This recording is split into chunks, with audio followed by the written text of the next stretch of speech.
Hey guys, short touch.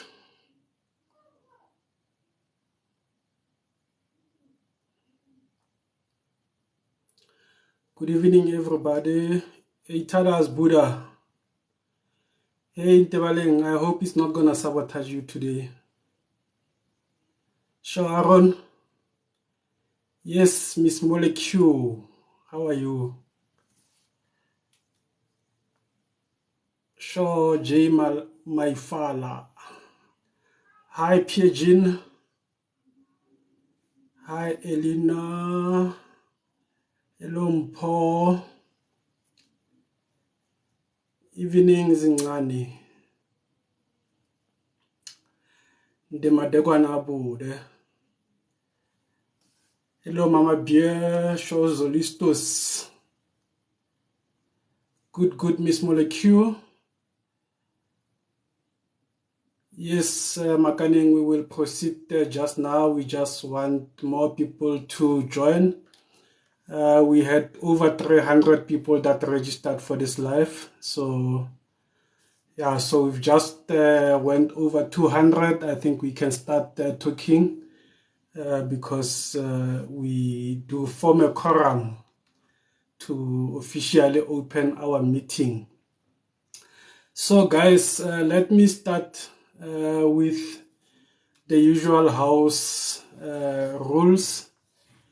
This is a platform for us to share information, to debate that information, to argue that information if we have different opinions.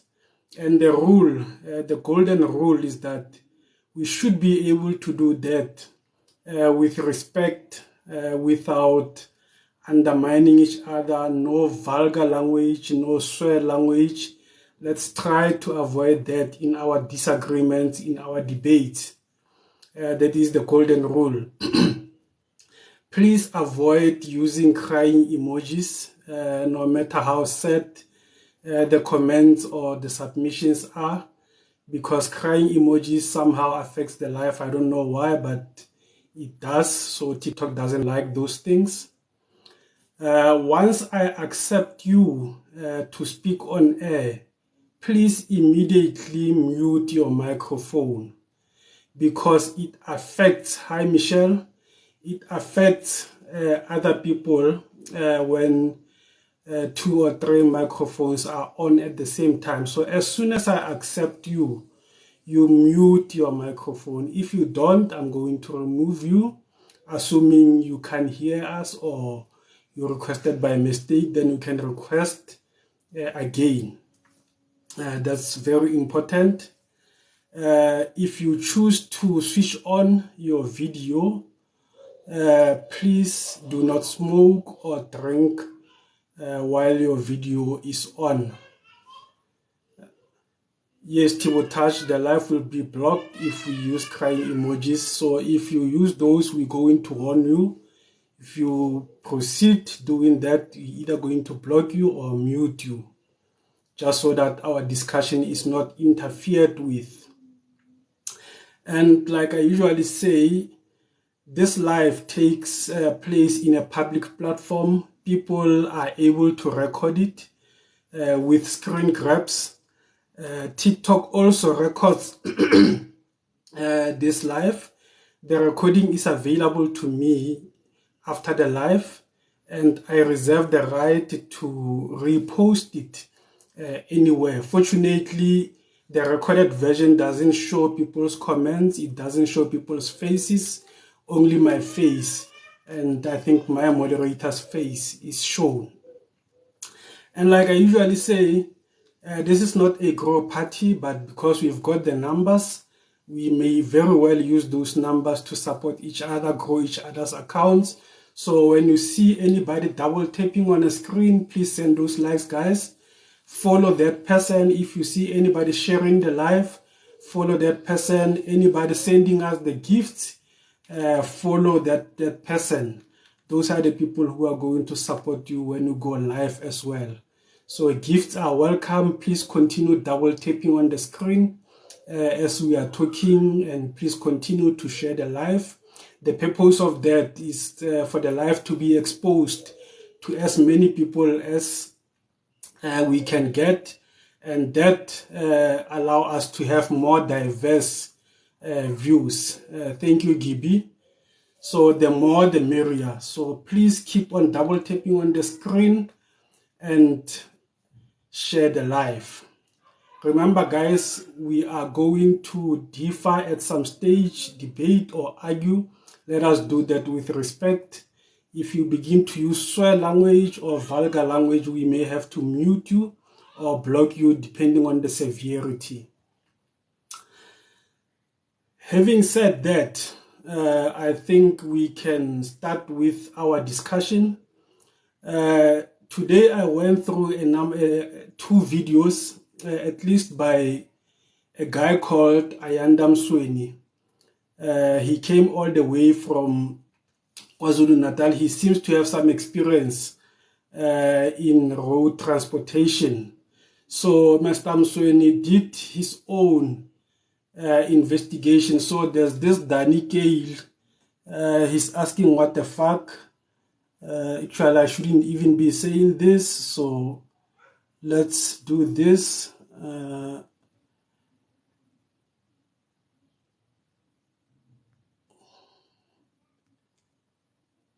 Okay, I think I have blocked that person who wrote WTF. I don't know what he meant. If he didn't mean bad, he can tell somebody. Somebody can submit an appeal on his behalf, and we can entertain that appeal. Yeah, I've muted him for the rest of the life. If he resurfaces again, I'm going to block him. As I was saying, Mr. Msweni did his own investigation. His videos are in Zulu, so what I have done, I have transcribed. Hello, Brenda. Let me bring you on board. So I have transcribed the timelines, guys, of what is contained in Mr. Msweni's videos. It would appear Ayanda was a traffic cop or officer. It's possible, I don't know, but he seems to be knowledgeable in what he was saying. So it would appear he got WhatsApp record of WhatsApp communication from the driver, because his concern was that the blame is going to sit on the driver as it was happening. So he took it upon himself. Aaron says, it seems we are having network problems. Can you guys hear me loud and clear? Yes, yes. Okay, I guess it's Aaron then. So I have transcribed the timelines, and before I go through the transcript, for the purpose and for the benefit of those who do not understand Zulu, there's somebody who's been commenting on my latest videos, Gert Badenhost. It looks like it's somebody who's got intimate knowledge of what happened, because he keeps on saying we've got wrong information. So I've extended an invite to him to come and give us his version of the story. So if Gert, you are here, you've got the platform. I'll give you the platform uninterrupted to give us the version that you say is the truth, that is opposite to what we get him on social media. So, Herr Biden host, if you are here, that invitation is still standing. You will be given a platform. He is that logistics manager, Bafana, that we were talking about. Yeah, I think he's been commenting on my videos. He commented on the last one about the timelines and the WhatsApp communication. So I invited him to come and give us his side of the story. So hopefully he will come. Otherwise, we will continue with the information that we have. So let me take you guys through the transcript of the WhatsApp communication. At 5:25 past 5 a.m., the driver confirms that yeah, it's him. I would really sell my kidney to ask him some questions. Let's hope he will come. Let's hope he will come. So at 25 past 5, the driver checked in at Jamestown that he has checked everything. He's about to leave. Jamestown back en route. And then at 17 past 6 a.m., he sends a message to the WhatsApp group saying truck start. That's at 17 past 6 in the morning. At 20 past 6, he sends a 9 seconds video, truck coming out but still stuck. And then at 24 past 6, Kamal replies, H, this is a big one. Please send the location now. At 6:24, the driver sends the location. Now, before I proceed, let's pause here. And I would invite Bafana to be one of the people to come online, to come and help us here. Right here, to me, it's very clear, unless somebody differs. It's clear to me Kamal had no idea, none whatsoever, where the truck was. And according to what we understand, Kamal was the controller that everybody has been talking about, that there is a controller who's supposed to do this. So at 6:24, Kamal says, this is a big one. Please send the location, meaning she does not have any idea of where the truck is, because if she had an idea, she would have seen the truck on the monitor. And then the conversation continues. At 6:32, Kamal says, please stop all the vehicles from both sides. Get help from someone to stop the vehicles. Please stop all the vehicles from both sides. Get help from somebody to stop the vehicles. At 6:32 a.m., the driver says, I do, Bafu. Even me, my mind will shut down soon. I am losing weight. That is the driver. Kamal says, is the fire department there? At 6:34, Kamal is asking, is the fire department there? The driver replies at 6:34, no, I'm only one and one sister who stuck here. And then again, the driver says, security was here to help me. What if I start the truck? Can't burn anything to diesel.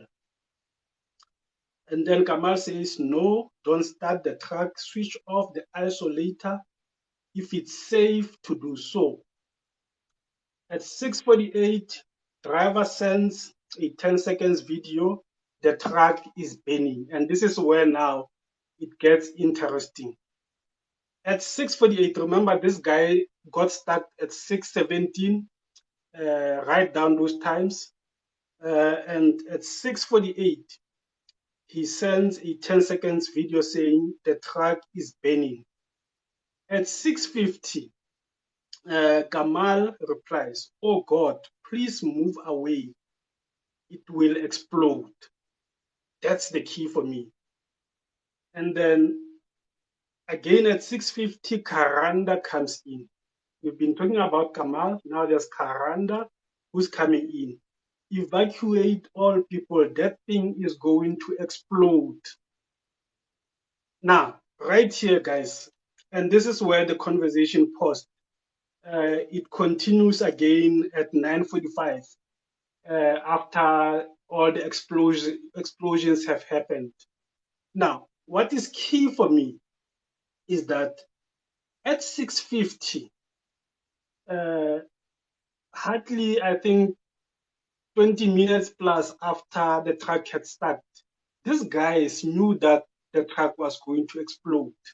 If this information is true, and this information is to be believed, at 6:50, before the second explosion, these people knew the truck is going to explode. Let me read that again.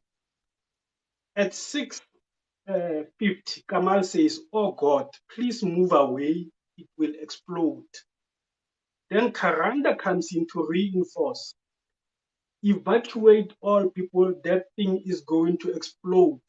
Now, when we're talking evacuation, we're talking what Bobafana told us about yesterday, a 2-kilometer radius. So at 6:50, guys, there was knowledge from the company that that truck is going to explode. From information that we've had from the public, that the second explosion came around 7:30, meaning between 6:50 and the second explosion, there was about 40 minutes to try and do something. Somebody said yesterday that in between the journey, there must be some specialist that you can call nearby in case of emergency. Now, the question is, were those emergency procedures activated? Now, the conversation continues around 9:45. Now, after the blasts and the explosions have happened, at 9:45, Karanda sends a message, "Please update, how is Rasta?" Rasta is the driver. Kamal replies, "Rasta is okay." And then Basio says, "Physically maybe, but he will never be okay mentally." At 9:50, Kamal says, "Ish is very bad." And then Posh says, "Ish Buffet is very painful." And it stops there. Now, before I bring you online, then there's another Mr. Musui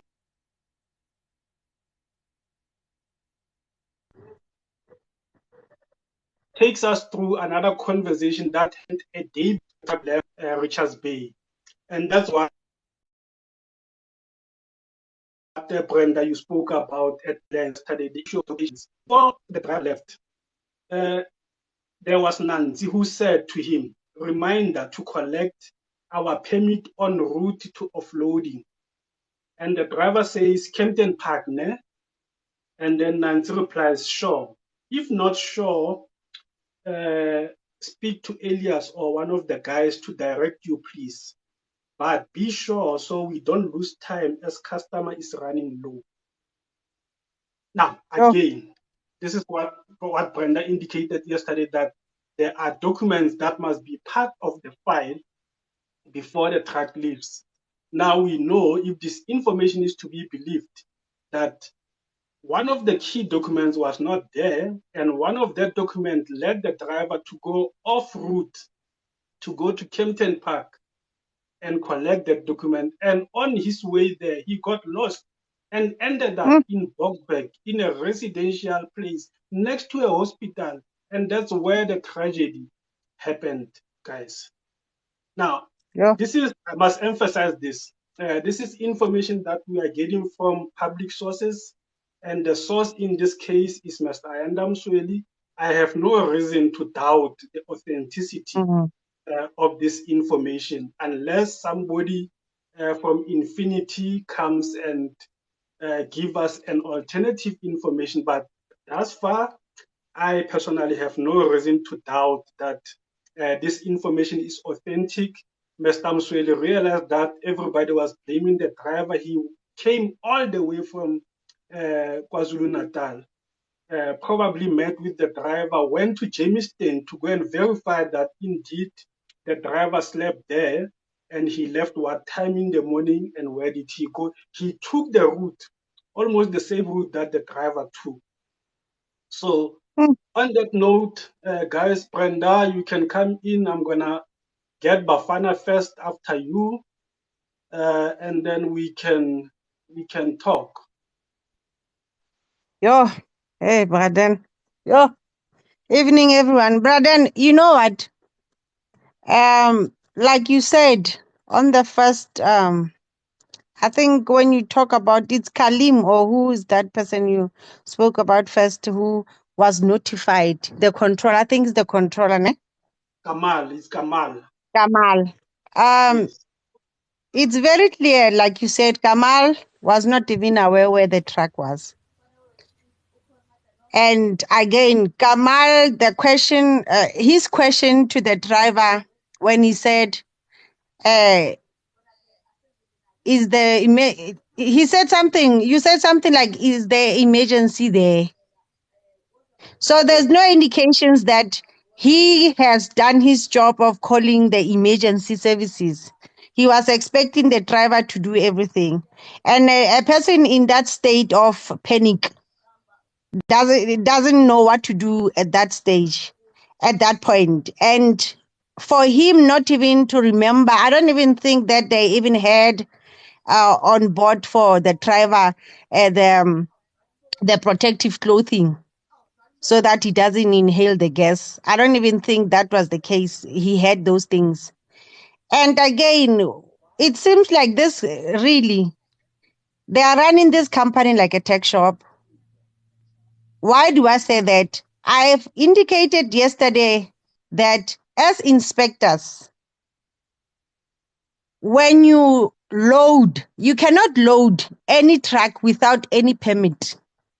You cannot do that because each and every truck needs to be inspected before it can load anything. Inspected, registered, everything has to be done. And all the documents needs to be in your vehicle when you go and offload. I don't know what these people were trying to do. And today, clearly to me, it says this driver was really instructed to go to Captain Park. That's why he missed the road. Now the company has to now come and tell us, why did they do that? Why didn't they have documents in place? You know what? This really uh, exposed this company, to say the least. It really exposed them it's very clear that they've been doing this for a longer period, whereby administrators are not doing their jobs. They expect drivers to go and also do admin. Now you take off the dangerous goods truck off from the route it's supposed to go by, and you take it into a resident, and where a person can get lost because the person doesn't even know where he was going. These people really needs to come and answer. I'm I'm even, I don't know, I'm stammering because I'm so angry. I don't want to lie. I'm because a lot of people were blaming this innocent driver, and he was really doing what is being instructed to do, and it's very clear from the instructions, because it says even in the act that the driver will abide by instructions. If your boss says to you, go to that tech shop and buy milk, and go to the meat market and buy horse, you're clearly going to go there, whether you like it or not. You are going to follow instruction. Yo, I don't know, Bafana, you can come in. I'm really disappointed in this company. They'll really have to answer.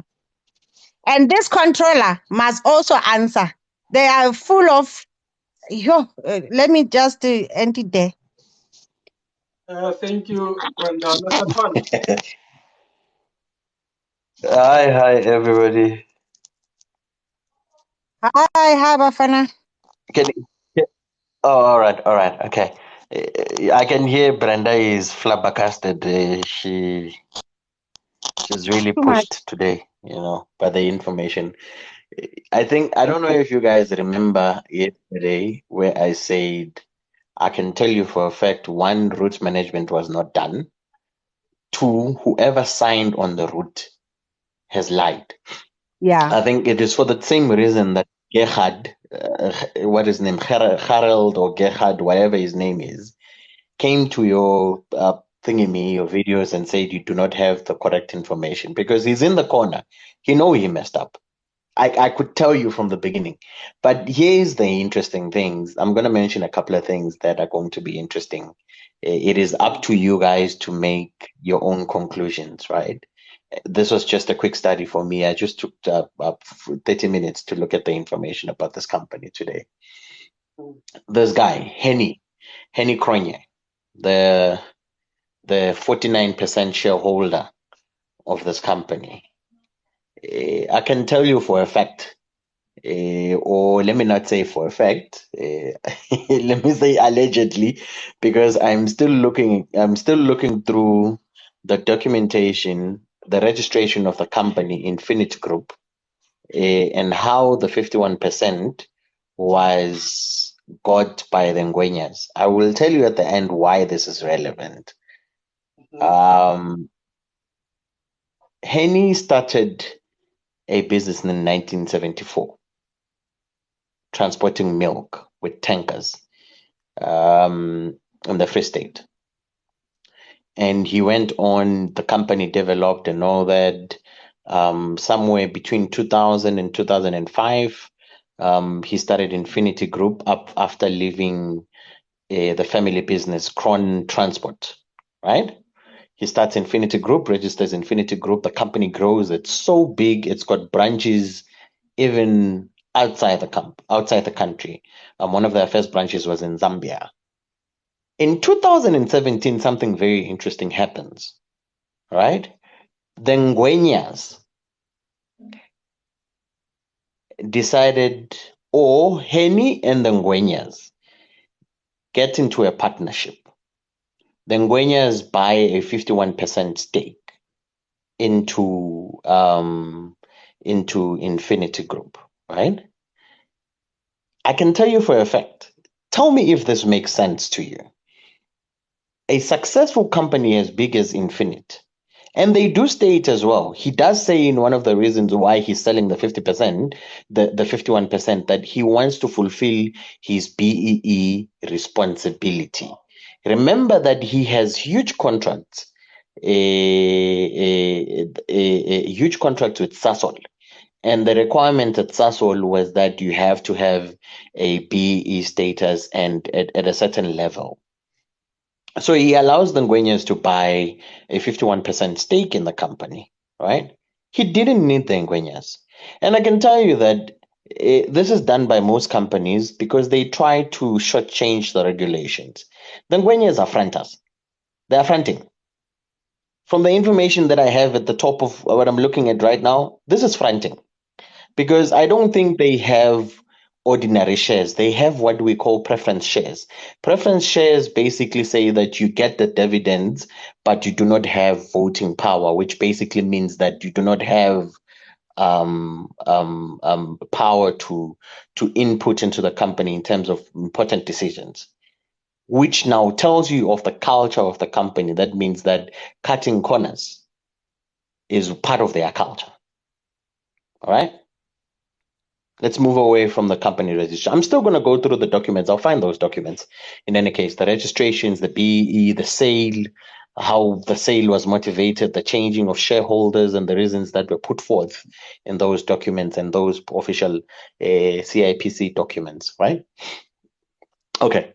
The driver, if you look at the route that this driver took on that day, right? The driver is going to Kempton Park, right? Yes.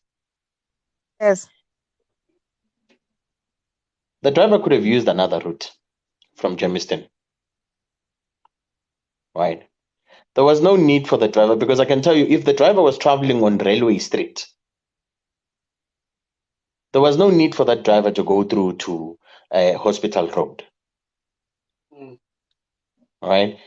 When they say the driver made a mistake and took another 10, they are saying that the driver went into Hospital Road because they wanted to join. There's a joining road on Railway Street, and that road is Trichards Road, right? He was supposed to go through Trichards Road if he wanted to join a road that was going to Kempton Park. Trichards Road and then get into Market. Yes, sir. Papa, let's do this. I've got this route mapped out here. So I want you to Mm-hmm. talk to it. Let me remove this filter so that I can focus my camera on Okay. the route, so that as you speak, Okay. we can all have a look at that route. I'm not sure how Okay. now. I must take out this. Okay, I found it.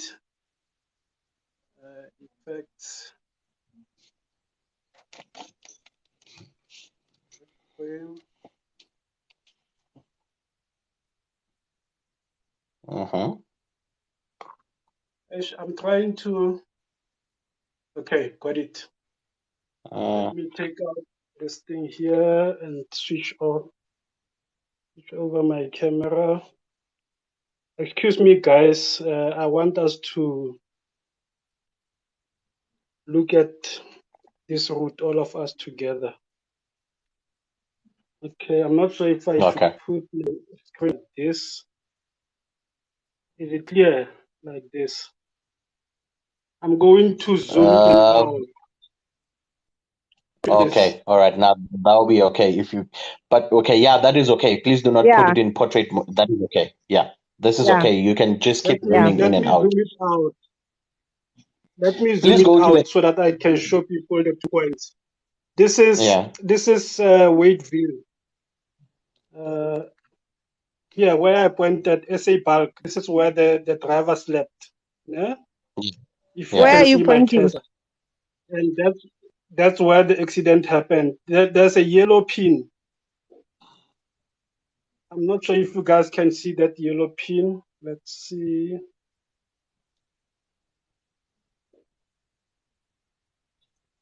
Where is it? I can There's a see it. yellow pin. Let's do this. Maybe See use that yellow also pin. just That's where point with your pen. Point with your pen or something. So, oh, there's a yellow. Oh, there's a pin there. Accident scene. yeah, And memorial. that's Yeah, where the now I can accident see it. happened. Yeah, So let me zoom. This is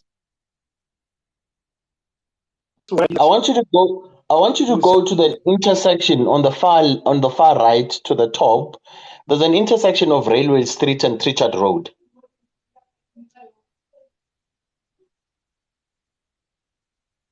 I saw Trichat Road as I was plotting this route. Mm.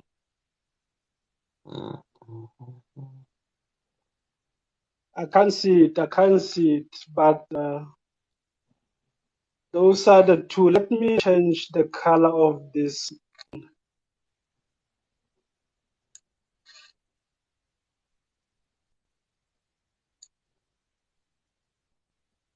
I think red would be more visible. No? yeah, Yeah. yeah. That we can Yeah. see. Okay. All right. So red is better. So let Okay. me change All this right. one as well.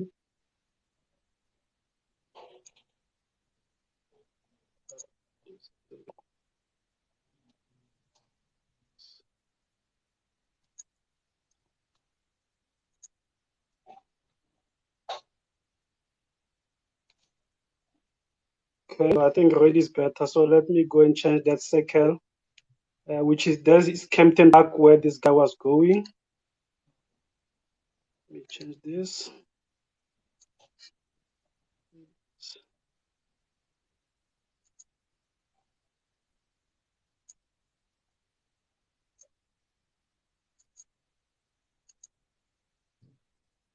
This should be better. Mm. So this is where the guy slept, SA bulk, and then he moved uh, up until this point where he got an accident. Mm. Uh, when he was instructed actually to go there, and if you look at this route without interrupting your thought process, Bafana, if you look Yeah. down here, there's M17 where he was coming from, presumably. So if this guy had slept here and went back to M17, which is this route here, I don't think he would have gotten lost. So yeah, that's the point that I just wanted to make. Otherwise, He you can didn't. speak. You can He speak to the didn't route. need. There was no need. Okay. All right. there was no need for the driver to get into Boksburg. There was no need at Yes. all.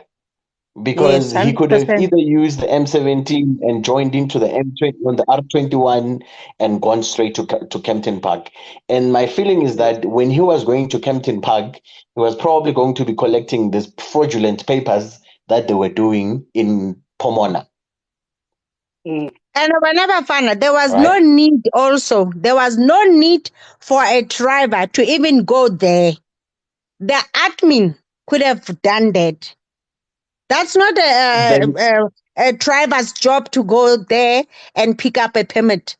He must get what he's supposed to get at the depot. in What is actual going to fact, load all the documents. Now, these people, like you are saying, they were those papers are really fraudulent papers because the driver, like you are saying, he was not even supposed to go there. he was not Now even they are supposed to be on using the all road these without the shortcuts. paperwork. Sorry? He was not supposed to be on the road without the paperwork. That's one Yes. thing. How The do they truck load never the leaves material the site. on his truck while he doesn't have a permit? How did they do that? We must start there from the depot. Now, him being at next to the hospital where the accident happened, it's another scenario. We must start at the company. He wasn't even supposed to leave without a permit or even load without a permit. Never mind him going there. Here's the other thing, ne? The reason I'm directing you to this route, ne, Leia Railway Street, no Trichards and Hospital Road. When he missed the 10 into Trichard was going to take him to Market, and Market was going to be able to transfer him into the freeway that would pass via Boksburg and then join into the R21 later. But he missed the 10. He decided that he was going to go through a hospital road, which also has the lower bridge where the accident happened. Right? That is Yeah. the miss that they are talking about when they say that he missed a turn off. Okay, that is done. Okay, I still have many questions about that. One, it goes on to emphasize what we were saying yesterday, that there was no route management here. The truck was not what the plan was not done. Gerard, the guy who comes into your comments and says you have very little information, if he is the Gerard from Infinite Group, who is the logistics manager, I wanted to find out, did he sign the paperwork? Because the paperwork should have come to him for signing to say that this is the route, and the route should have been monitored in terms of saying that, because the regulations are very clear, Danny. The regulations, they do not play when it comes to transporting flammable liquid gas and Yes, all the it's other things. unnegotiable. It's non-negotiable. The Yes, route remains as the same. It yeah, never changes. If there's yes, any recalibration of the route, it has to be recalibrated back to the route that was planned and the route that was applied for. Remember one thing, Danny, I want to take you back to also the regulation. The regulations is very clear that if there's any, when you're applying for a permit to transport this flammable and hazardous material, you yeah, need to apply for a route beforehand. You need to apply for a permit beforehand. And the yeah, permit is very clear that this is the route that is going to be taken, and you submit that to the authorities, right? So yes, now the question is that if this was not done, and the driver was traveling on a different route, already the company is in contravention of the permits yes. that they have, Mm, right? Secondly, right, what I said yesterday was that the regulations are very clear. One, the truck has to be monitored 24/7. If it's a 12-hour shift, the 12-hour shifts, they'll have one controller who's going to be monitoring that truck. You do not remove your eyes on that truck at any yes, given point in time. The very fact that the controllers who are in the WhatsApp group are saying that provide your location, this and this and this, it tells you for a yes. fact, one, there's no control room. There was no Mm, control room in this company. There was nobody monitoring the controller. the control room. And another thing is you'd find that there's no control room. Yeah. Why do I say this? Go back to the history that I gave you when I said this company is a company that looks like it is cutting corners. From the BEE status that it acquired, the 50% BEE that it was acquired, it means that they have a culture of cutting corners, which now will actually speak to the to my assertion that there was no controllers who were monitoring the truck. Yeah. Okay. Now the driver is providing GPSs and all that. I want to address a new point, something else that also the regulation, two things that the regulation also asks for. That truck stop where the driver parked. I can bet you my kidney, both of them, it doesn't have a controlled substance permit. I can also do that. To store and have trucks that carry hazardous material. Yes. Because that permit is almost the same permit that is given to filling stations, because they follow the same permit. According to Section 42 of those regulations, they state very clearly that if that area is in a area that is managed by the municipality, there needs to be a permit that is issued by national government, and also it is the permit that is issued by the municipality. And if there's any deviation, if there's any deviation of that, then municipality needs to be informed beforehand, and they need to give written consent. Right? I can tell you right now for a fact that that place doesn't have that permit. So that's another contravention. I see that there's order numbers that Infinity Group provided to this company where the truck stop is so that they can pay for the truck to park, which also tells you that they cut corners as well there. Yeah. Yes. Right? So there's negligence. There's negligence from when the truck left the site without paperwork, requisite paperwork. There's negligence where the truck stopped. There's negligence on route management. There's negligence on whoever signed the route planning, if there was any route planning, which I doubt there wasn't. There's negligence in terms of monitoring the truck, because the regulation says the truck has to be monitored for 24 hours, 7 days a week, right? Yes. Okay, sure. Okay, let's get out of that one, right? So now the regulations are very clear as well, right? I just forget the section where the regulation speaks. It specifically states that it is the responsibility of the company, and it leaves at it also allows the discretion of the company there. It is there's the responsibility of the company to have memorandums of agreement with companies that deal with incidents like this all over the country or wherever the truck will pass in terms of routes. Why was the route management very, very important? The route management is very important because now the truck is known will be traveling via N17 or wherever. So along the way, there needs to be companies that are very close to, if there is an accident within a certain radius, those companies are able to react very quickly. Look at the timeline of the accident. Yes. The accident starts at around 6 something, right? The truck didn't explode at 7. It started burning. Yes. The way liquefied gas works is that when it escapes into the air, it creates a bubble, right? And when that bubble was saturated somewhere around 8 o'clock or something, you remember that 40 minutes that you were talking about? It is exactly the 40 minutes I was talking about yesterday, that they had somewhere around between 35 minutes and 40 minutes to evacuate that area of around 2 kilometers. Yes.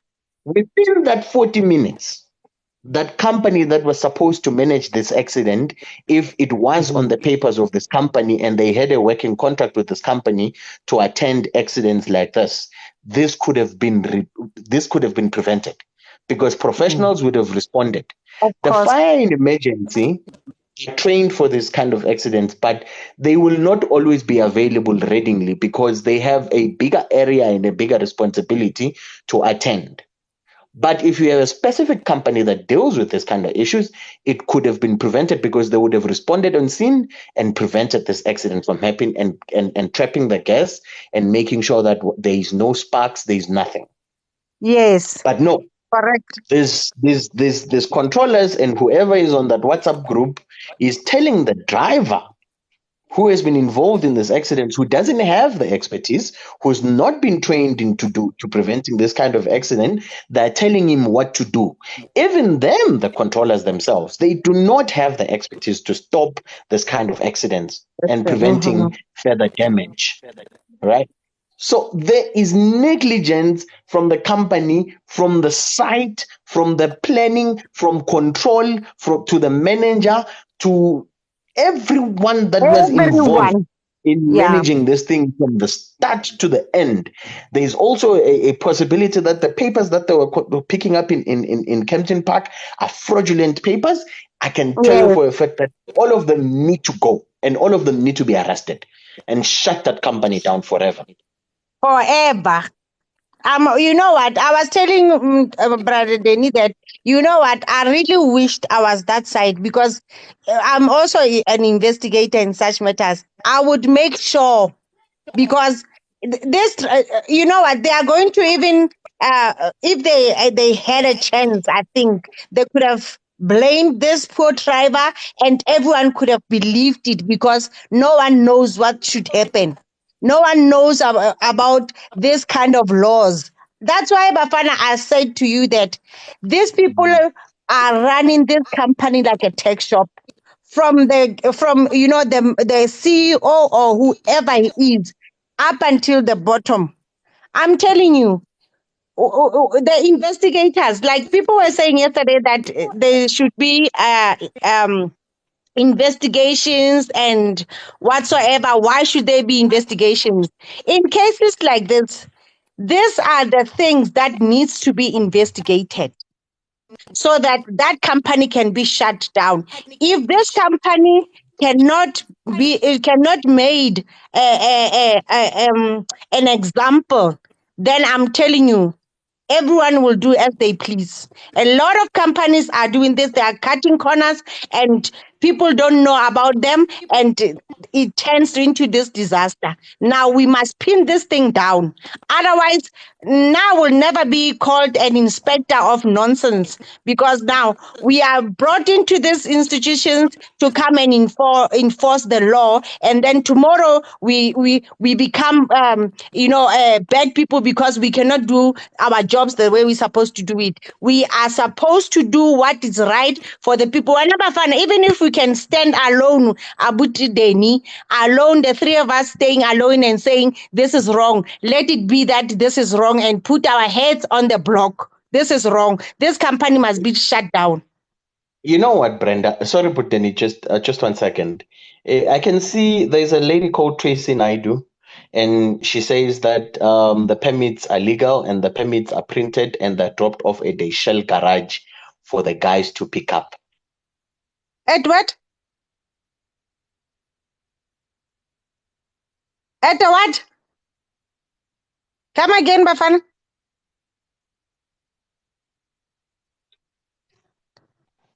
Danny? Yeah, I think you were breaking up there. Okay. There's a lady here, Tracy Naidu. She says the permits are legal and the permits are printed and dropped off at a Shell garage to be picked up. Tracy, my sister, let me tell you something with the experience that I have. ISO standards, internal ISO standards, when you talk about document control, that is illegal. Very illegal with Tracy. Okay. That is illegal. That is, you can never do that. First, on the document control system. Bafana, let's do this. Let's do this. Yeah. Let me try to get Trace online, because I think she wanted to request yesterday, but somehow she couldn't manage. So let me see. First, I'm going to take you out for now. My apologies. I'll bring you back. Let me see. Listen, Wanabra, then while you're still doing that, ne? what we do is that, and most of the time would be called by admin from these companies, the administrators of the companies, whereby they'll be phoning and saying they need permits. And and then we'll be saying to them, you know what, you need to bring in your transport to us, your trucks to us, or we come to your depot. Now, when they allow us to go to the depot, we go and check each and every truck. We inspect each and every truck. And after doing that, we come back and do the payments. If they do comply, if they don't, we are not even scared to take it away. We are not. We are authorized to do that. Now, we must, when we give them the permits, we give them back to the company. You cannot give it to the driver. You give it back to the company. What the driver does, there's a person, I don't know what they call them, they know. That person, each and every driver, before they load, they take their file and put everything inside that file. And then the driver, when he starts his car, his truck going out, everything is in place. So I don't agree when there's someone who needs to pick up the permit somewhere. Now, you know what? This is a banana country, but now it's turning into a circus. This thing is now, and we are talking about very, very dangerous substances. Okay, I think Tracy clarified herself to Bafana. I saw Bafana commenting that. What did she say? Yeah, she's saying no. According to the company, this is their practice. In terms of that, the papers are dropped off at a Shell garage, which tells you that this is a stock fail. This is not even a stock fail, because stock fail it's a tech shop. This is a mess. It's a mess. You can document. I don't know. I'm not sure if people understand why it is important. According to the ISO standards, why is it important to have a document control system? A document control system basically speaks of the sequence on each documents that are created, handled, moved from where to where, handled by who signs what, who doesn't sign what, who has to see this, who doesn't have to see this, in order for a process to go through. There can never be a process, a perfect process, without a proper document control system. So if you tell me that documents are then printed or emailed to a certain garage somewhere in Kempton Park for drivers to pick up, there's already a thing in me. There's already a gap. The standards haven't been met. It's actually a huge infringement, because on a safety audit, that would just, the company would even lose their license. That is why yesterday I say to you, Danny, I am very interested in their SACA accreditation. Because SACA accreditation basically speaks to all these processes. I would like to know from this SACA auditor, when they did this audit for this company, what exactly did they audit and what did they find? If the company is not practicing the best standards, how did they receive all their accreditations? The accreditation to transport bulk, flammable liquids, the accreditation to run on the road, especially when they are transporting any other goods. Doesn't matter if it's the flammable liquids or not dangerous goods, whatever it is. I would like to find out. I'm very interested. I don't care about all this other aftermath. I'm very interested on the prior to this accident. How was this company operating in terms of satisfying the standards and the regulations that have been set out? And I can bet you I've already finished my kidneys, because I've already bet 2 of my kidneys. I'll bet you my leg. I can bet you my leg this time. I think I'll finish all my body parts in any case. I can bet you my leg this time that the audits were not done properly, and there were lies that were written on those audits. And this is also the fault of these independent organizations, these accreditation organizations that get the license from the Department of Energy and Transport and all those other relevant departments, these auditors, what they do, and I've seen it before, right? They do not audit anything. They just ask for the company to supply paperwork, which is in form of questionnaires and forms and other documentation, and they just take those things and they file them. Depending on if you are contravening or you're not contravening. If you're contravening, some of them they take bribes. These are not direct government or organizations. These are independent accreditation organizations.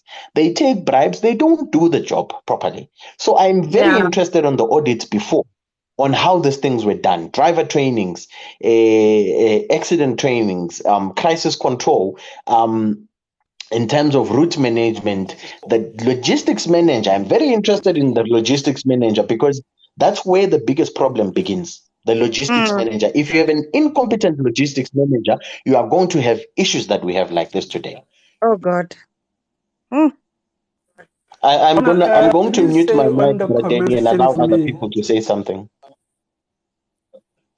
Yes, let's go to Mr. Mtsweni. What I'll do, if that heart does not come online, I'm going to engage him tomorrow and see if he's got any information that he can provide us with. Otherwise, if he doesn't, then we will conclude with whatever information that we have. Guys, I wanted to invite Tracy online. She said she's with her account. She's not able to come. I don't know why. She said must give her 10 minutes. So as soon as she can request, I will accept her over everybody else. So guys, please remember, I'm allowing Bafana as much time as he can because he is an expert in logistics and he's giving us a lot of information. But other than that, let's try to keep to our 5 minutes limit. But let's to monitor time carefully so that we give everybody a chance to come online. So don't complain. Bafana is going to be here with and speak as much as him because providing us with a professional account of what should have happened and how it should have happened. So all those will be done. Please stick to time and allow others to speak unless if you really are a professional and you've got a very special information, then we will give you more time. Mr. Mtsweni. Yes, thank you. Good evening to everyone. Evening. Good evening, sir. Yes. Thanks, Bafana, for more info. It shows, and I am definitely sure that the Infinity doesn't have a safety department that is functioning, and it has also shown that they are running for money, not for compliance. Because Yes. if you pick up some of the things there that the customer is running low, and then the traffic management plan to them, they didn't have a plan from Richards Bay, of which I've indicated something also yesterday. That the driver, there was no need for the driver to go that side with a big truck carrying that kind of hazardous chemicals. The small car should have done a few things, but also there is a gap on that, as Bafana indicated something on the ISO 9001. It will show, it's supposed to show the process flow from that side. How is the process flow? How is it working from the document? Also from the truck itself, how is it going to travel? Right? I want to come up again on the issue of the evacuation. They mentioned something there that hey, this truck is going to explode, move the people. But it has never happened on that one because now, if you check, everyone was injured. A lot of people, there were some fatalities there, but the driver managed to escape. Why? Because he was told, and believe me, the driver didn't shift everyone there to move. I will send you another video, Brenda, that Yeah. proves that the driver didn't move everyone. The driver was communicating with another lady there. That lady said straight on the news that no, I was with the driver here, and he never say anything to us. He was on the phone, and from there he walked away. It happened like that. But if let's go to the safety issues now. You have your checklist. What must be done? How are you supposed to do things? I don't think everything has been done accordingly there. Immediately the driver got stuck. The communication was on WhatsApp group, communicating with the controller. Then from there, the issue of the evacuation. Already where the truck was stuck, there's a danger about more than 500 meters. Everyone that was there was already at a high risk. Now, Bafana mentioned something there that the truck was supposed to be monitored. So the truck was not monitored because the emergency response of that particular expert were not closer to the truck. If you calculate the minutes, what time did the truck burn and what time did the truck explode? That 40 minutes or 35 minutes, if the truck was monitored, even if the truck just jumped the off ramp, the driver communicate, hey, I lost the off ramp. It should have indicated now it's a risk. What if? There must be that what if. So the reaction was started to be controlled just there. Don't enter this, drive straight, you'll find another one. He was supposed to be on the big highways always, not on the residential, by carrying that kind of chemicals that he have. So yeah, to finalize my point, there's no system for the company. We can pick up a lot of things that are not in place. So it has already it tells us that there's no system. From the ISO 9001, we go to ISO 45 and other ISOs that are adhering to, and also the system of the company. When was the internal audit has been conducted? When was the external audit has been conducted? Is it drafted? Is it drafted to see a year? How many internal audit conducted? How many external audit has been done? For the renewal of the certificate, you're supposed to have an external audit that proves you are managing your document are controlled correctly according to the standard. Then coming inside to your safety, are you adhering to your safety system? Is your safety system functioning correctly? So it shows everything there on my side. I'm on this field for more than 20 years of safety. It has already told me that no, there's no safety department at all. That's why, Prateni, last time I did have a concern that yes, a company big like this, how come the CEO himself, yes, 16.1, 6.2, they can talk about this thing, but coming to this incident, your committee, your safety manager, whoever, he's supposed to be with you to guide you what you must say on the media, what you must not say on the media, so that he covering everything there. But then, yeah, I can say no. There's no department of safety there. It's just they are running for an invoice, cash on deliver whatsoever. Then the life must go on. I will send you that video again, Brenda, of showing, proving that the driver didn't communicate with the people around, because the person was talking live on the newsroom. That no, I'm here. I was here with the driver. I saw the driver. I talked to the driver, but the driver didn't tell us anything that we must move away. But I did saw someone representing, I don't know what, said no, the driver did move the people. People come closer because they want to loot. on my side, from what I hear, from what I saw, no, there's nothing like that. There's nothing like that. So, Yeah. But then, just to add on what Mr. Mtsweni is actually saying right now, ne, in terms of what Yes. the driver's actions during that time, I really do not like the idea of putting the blame on the driver.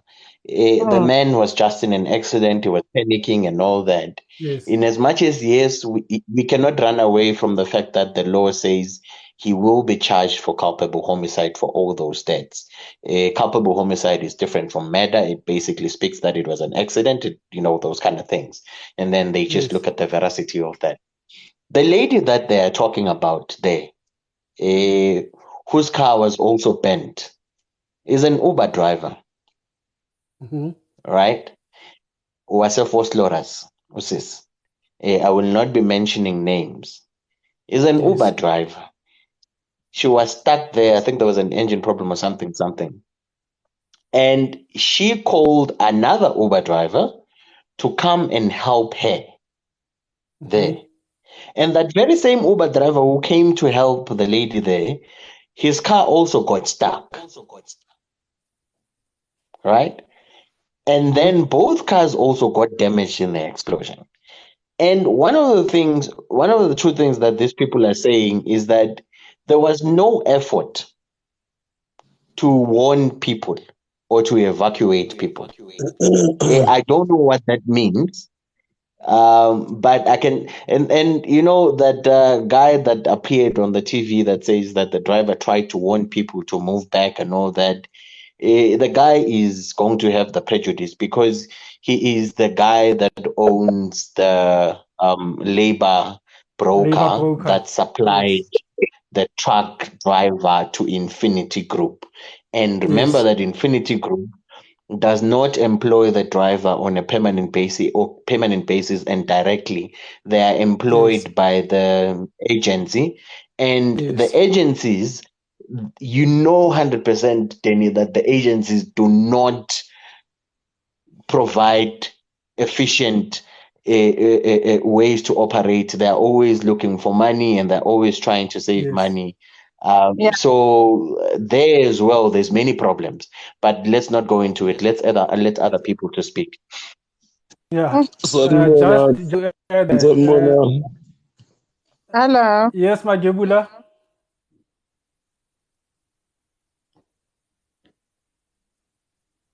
Magebula, you can speak to us. This is Makebula. How are you guys?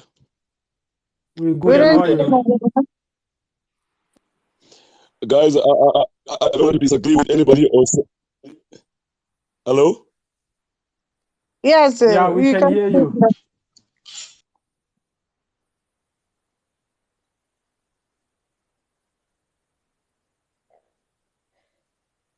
Okay, I think Magebula, you've got a network problem on your side. You're breaking up.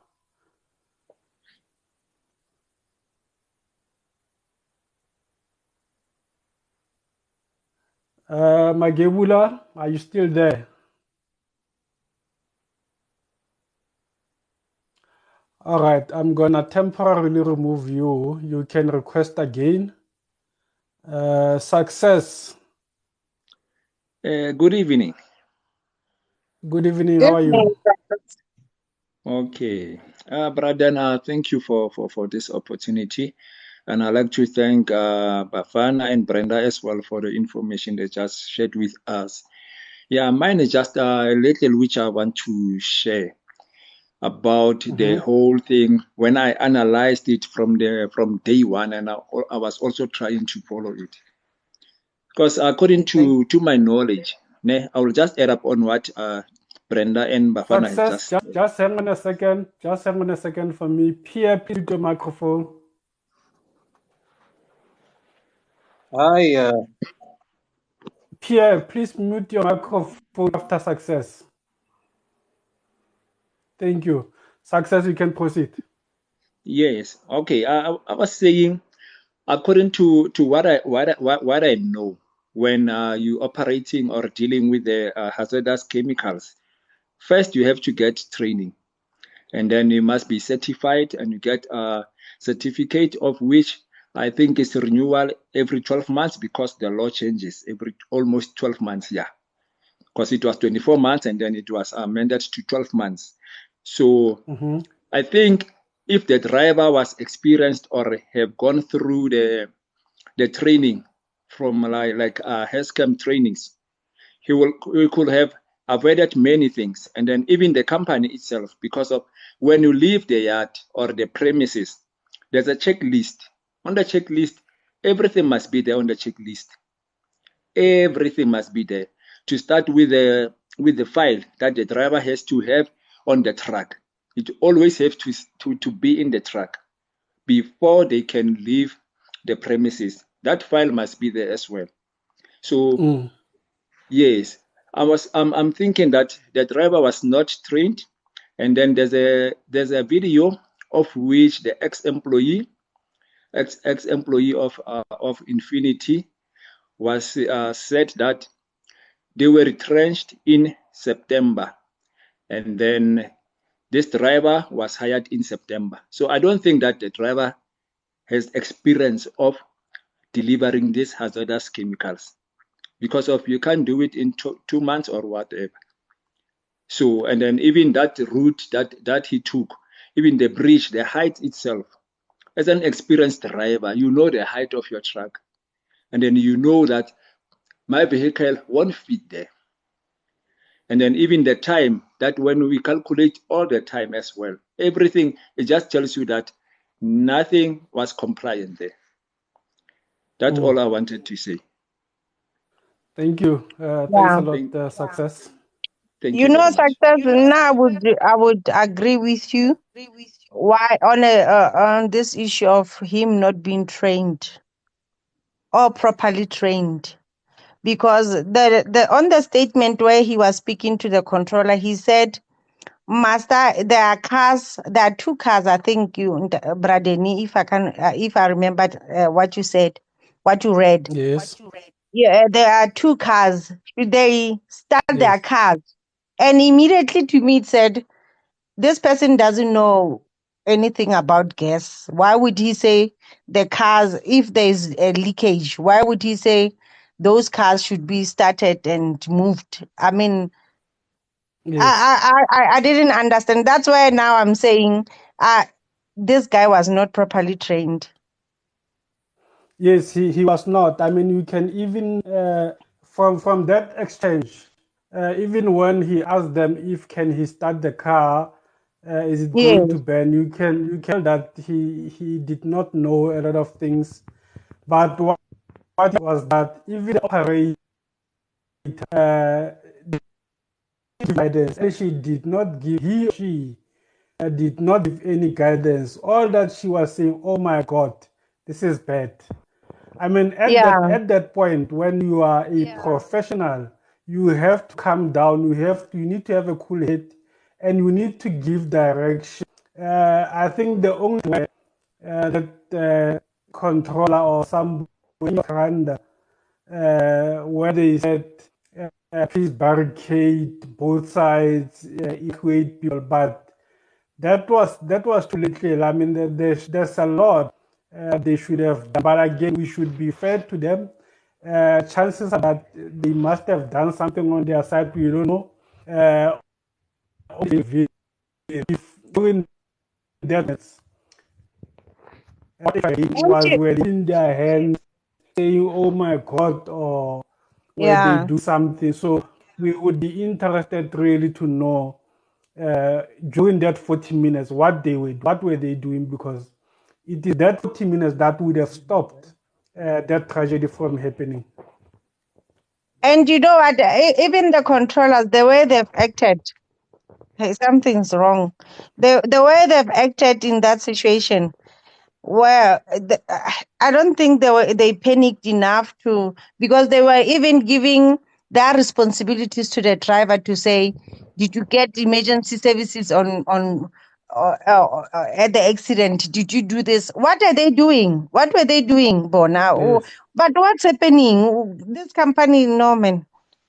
Yeah, this is really difficult. It's bad. Yeah, bad. Charles, You sound too far. Can you get close to your microphone? Okay, let me try to get a little bit closer. Can you hear me now?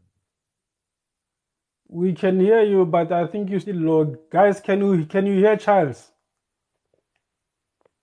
No. Who came I'm first? Was hearing it you Charles from or Peace? first.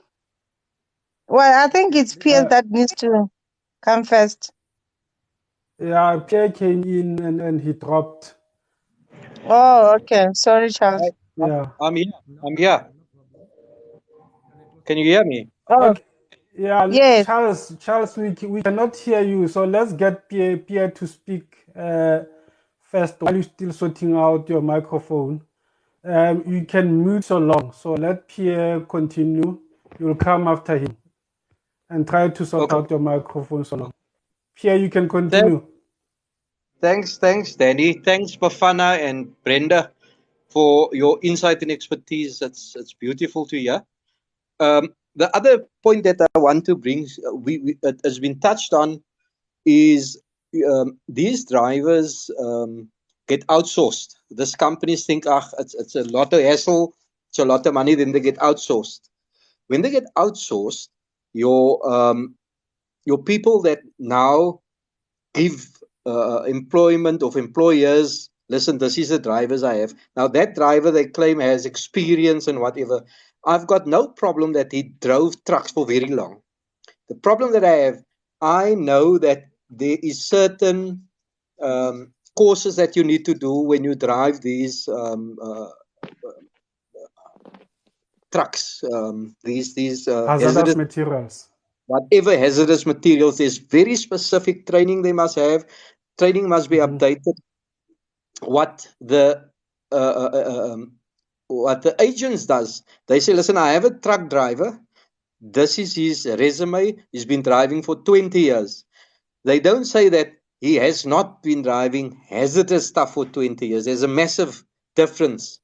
And they experienced driver, you pay 30,000 a month, and whatever else he needs to get paid. These driver, they pay 15,000 a month, and they say, okay, we give you 200 and sleep out money or whatever the case may be. So this whole thing is about how to save a buck, because no experienced driver um, would have been in that situation.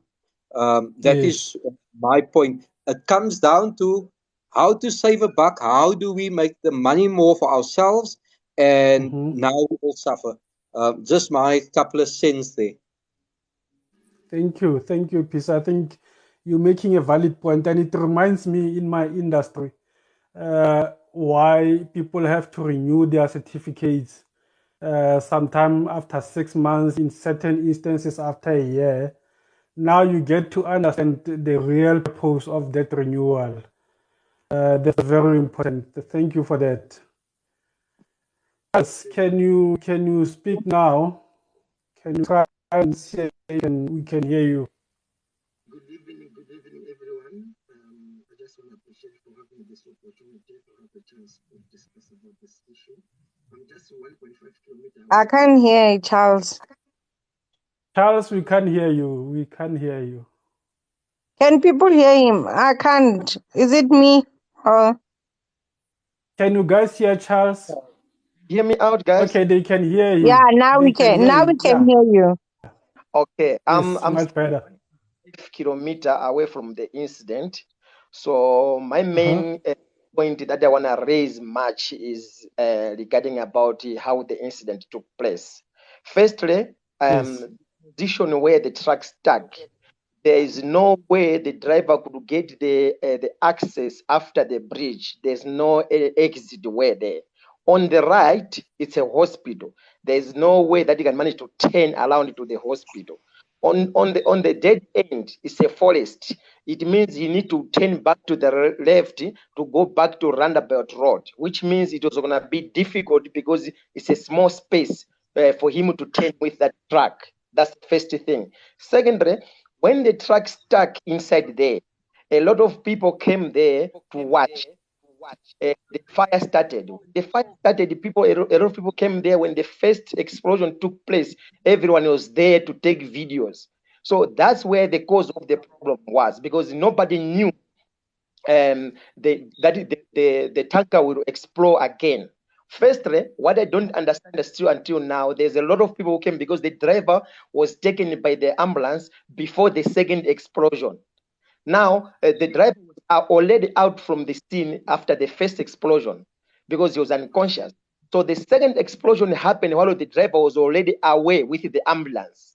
Now, my question is, if these people who came with the ambulance are professional by their job, why they never chase the people out of that section, knowing very well that it's a gas and anytime it will explode? Because these people, they are trained. I think you get what I'm trying to say, because most of these people, they lost their lives because they didn't know anything about the reaction of the gas. So that's why a lot of people lost their life, because they came there to watch and see what was going to happen. Now, there was the security guy who was also driving a vehicle. They tried to chase the people out there. They didn't respond. And from the incident to the police station is the 5 minutes to walk to the police station. So I still don't understand why these people, they could not manage to listen and give themselves a distance, because that is gas. Automatically, if it explodes, it covers a lot of space. So in this, my point, I'm not blaming much about the driver, because the fact about the driver, on where was he actually going, I'm not sure about it.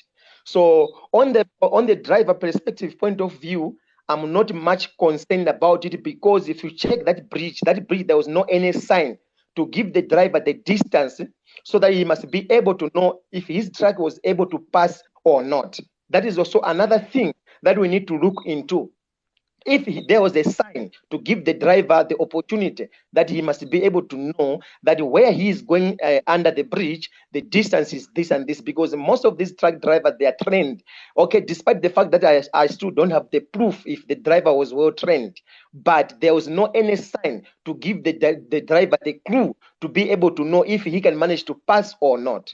So in short, most of these people, they lost lives because they went there to take videos, not knowing that there will be a second explosion, of which there's other people who are working within the section in terms of hazard. They never give the proper info report to these people and the dangers of or the outcome of the explosion. They never do that. That's why we have lost a lot of people. Thank you, Charles. Thank you, Charles. And Charles, remember also all those stakeholders that were at the scene. They've got their different roles. Now, when you speak about the people from the EMRS, those people are not trained to evacuate people or whatever. They are there to save lives. Now, people are supposed to do that and manage the scene is the police and the firefighters. They should have an hour, at least in that hour, they could have been a lot of lives that could have been saved by just evacuating people, because when it's gas, you just let it burn, because now the most important part is to prioritize people's lives and take them out from the scene, by evacuating them. Now, other people were not listening to the firefighters and the police. They were trying to take videos. People should know that they should stop being journalists. It's very sad what has happened, but people should learn from this. People should stop going into trouble, going into danger, putting themselves in a line of danger. Okay, Brenda, can I just come in there, please? Hi, everybody. Yes. Hi, Hi, Bafana. Fraser. Hi. Okay, you know what? Let us look at this now from a point of view where everything has already happened. Okay? So I just want to put a scenario in your head. If you go to the bank, right? Do you expect the CEO to help you? Never. Am I right? We expect who? The CEO, the person the chief executive officer, you don't expect that person to help you. Am I right? Yes. So now who's taking accountability is the person that is helping you at the front desk. So that person needs to know their job. It's a open and shut case. You don't have to be a rocket scientist to know that if I'm a driver, there are certain places I just cannot drive. There are certain places I'm not even supposed to even take a chance. Now let's leave everybody else out of this situation now where you're saying people um, still took videos. That's humans. That's how we are. We want to go. We want to show people I was there. You will never ever be able to get that out of anyone. When they see anything, they want to capture it. Why? It's news. There's TikTok. There's everything else. All the platforms. So stopping people from that is never gonna happen. My We must point I stop want to make is normalizing that. account. We must stop It's normalizing like that, Faisal. That should stop yes, we stop must stop being it. normalized We and must. say, We yeah, must. no. I was just Yeah, we saying must today stop that normalizing that. yes, but listen, today's generation is not like us, like we would consider such things. Today's generation are they're open. They just want to be on the front line. Do you understand what I'm saying? It's not going to happen. It's not going to happen soon, if even if I can say that. Another thing is this: if I can call you a murderer, it's the only time I call you a murderer is if you committed that murder. In other words, you could have stood with a gun, but you never shot it. Do you understand? So this guy needs to take responsibility. He made the mistake, whatever he did, no matter how many people was around, no matter what happened, he still had to take that initiative as the person driving a truck. In other words, when you're driving a truck, you can't go and do the same thing like you're driving a bicycle. Am I right? Or a car or a motorbike. Am I right? Would you agree with me? We listening? Guys, you're not answering me. I'm still listening. Danny and Brenda. Pfizer, is it okay if I just want to answer you on something that you mentioned earlier on? Is that okay? Yeah, sure, Yeah, yeah. please. Okay, Pfizer. So your name is Faiza or Yeah, Pfizer? it's Pfizer, but not the All the right. the the, the, the Okay. COVID Pfizer. Ne?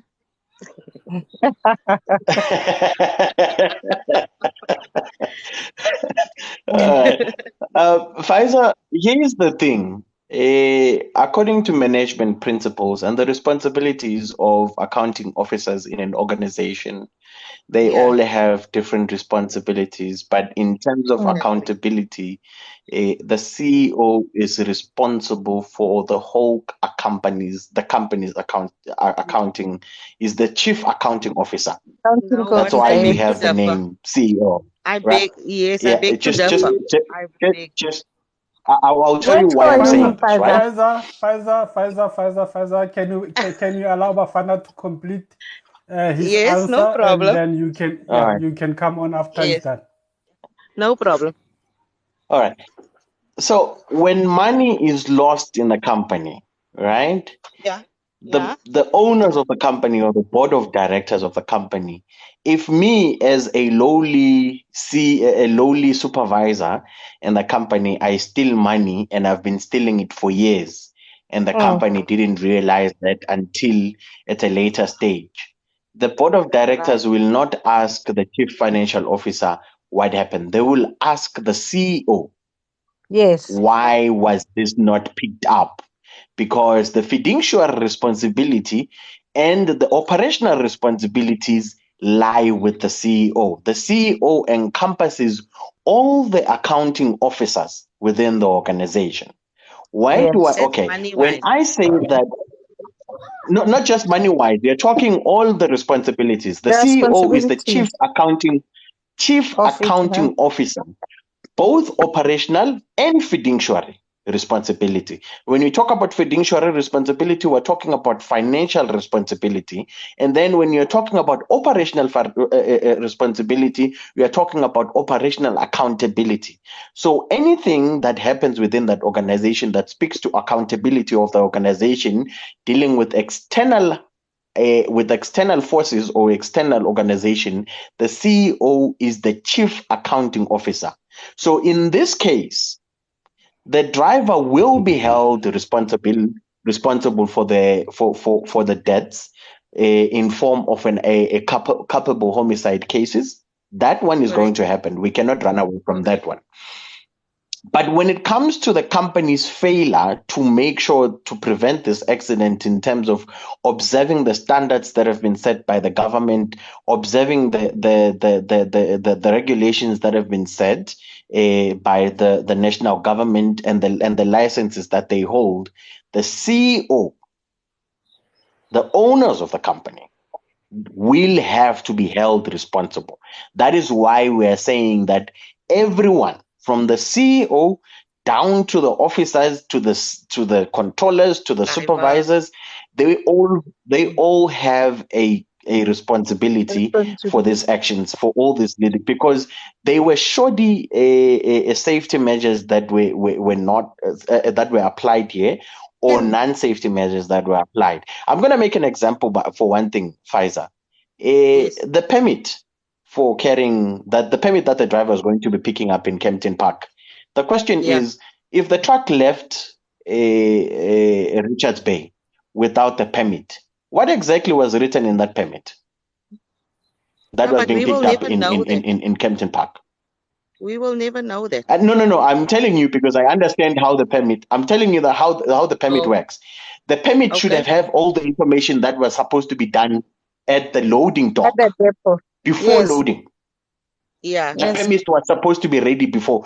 So now the question is, if the driver is picking up the permit after the loading and the traveling half of the distance, what exactly was in that permit that tells you Yes. that the permit was fraudulent? Oh my And who God. is It was responsible for the companies? It is fraudulent. It was Yes. Oh fraudulent my God. because it didn't So follow now, the regulation. So who is responsible for the logistics manager? The logistics manager reports to the CEO. Bafana, can I just say something? In all due respect of whatever you've just said, right? It's like the bomb exploded, right? People got hurt. There was all this fatalities and stuff like that. Okay. Nothing is going to change the fact that we had onlookers, that we had people that took videos, that we had SAPS, we had all those people, right? Now, if we take all of them out of this whole picture, the whole every inch of this whole tragedy is thank you to one person. That's what I'm trying to get at. Now, in South Africa, we're seeing this happening quite often, where we have people that can buy things, that can now whatever you're saying that was fraudulent, that permit. So what are we South Africans going to do about this? Do we first want to see something like this happen before protocols get set into place? I'll use a very just a stupid example. It might sound stupid, but it's not. If you go to a hospital and the nurse is not competent enough to do an injection or to do a drip and you lose your life, can you blame the management? No, you can't. She is the one that is the fraudster. She is the one that is the devil in this whole story.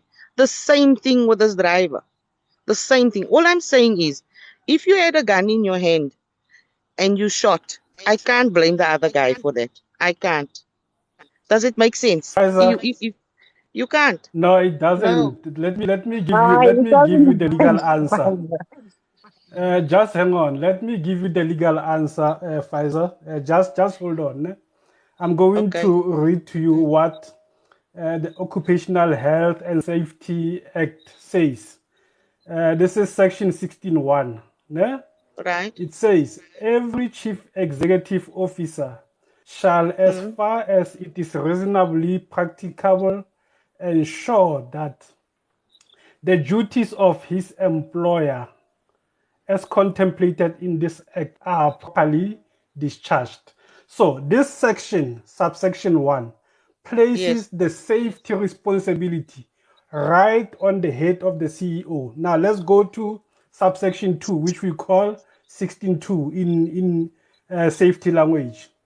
Without derogating from his responsibility or liability in terms of subsection 1, a chief executive officer may assign any duty contemplated in the said subsection to any person under his control, which person shall act subject to the control and directions of the chief executive officer. Now, 16.2 says he can delegate that responsibility, but it remains his responsibility. When it comes to safety, he's the number one accounting executive officer. Okay, That's the law. It's okay, plain that I just like that. understand. Bafana, you said it And you broke it up in a very nice way, right? And as well as Danny, you now made it clear he is responsible, right? Yes. But again, this guy needs to take responsibility for the action. Do you understand? He was a fraud. He the lives was taken because he wasn't competent enough as per the law. So it's right what you said, Bafana. I agree now that you've read it to me. What I want to say is, if the CEO is going to have to take the heat for this, the driver should also have something to take for it, really. He should, because it happened with him to start with. Do you understand what I'm Yeah, saying? He we needs hear to you. also We hear get you. he needs to take some heat for it as well. You know? Yes. He can't just walk away from this. It's wrong. It's totally Yeah, wrong. now we hear you. Okay, Pfizer, that let me yes, before you go, before you go, we are all responsible for our own lives, right? 100%. Yes. Now, when you see a bomb, or maybe let's say like a truck standing there, and you decide that it will be better for you to go and have a look, and also go as close as taking a video for us to like your See. videos, you are putting yourself, you are putting yourself in danger. And Oh, anything that will happen after that, surely no one can take responsibility for your actions yeah, but but those yourself. people that was in the houses was innocent. Yeah, no. We are talking about different people. There are people who are in Oh, the we're talking hospital. about We are talking yes, about those who died while taking videos. We are all responsible for our own lives. Any decision that you make, it will impact on your life. It's yes, very sad. definitely. But now, Very those who sad. are in their homes, those nurses, those children that went while hospitalized in hospitals, truly speaking, they were not part of the journalism. So now we cannot be saying now the driver is also at fault because people didn't listen to him. You listen. If you don't listen, there's consequences. Yeah, It's true. true, and I don't want to sound not sensitive, but it is true. And if we don't tell people the truth, this behavior will keep continuing, and it will be normalized, and it's wrong. Yeah. People Okay, should learn to stay away from trouble. yeah, that's a very good thing you're saying, Brenda.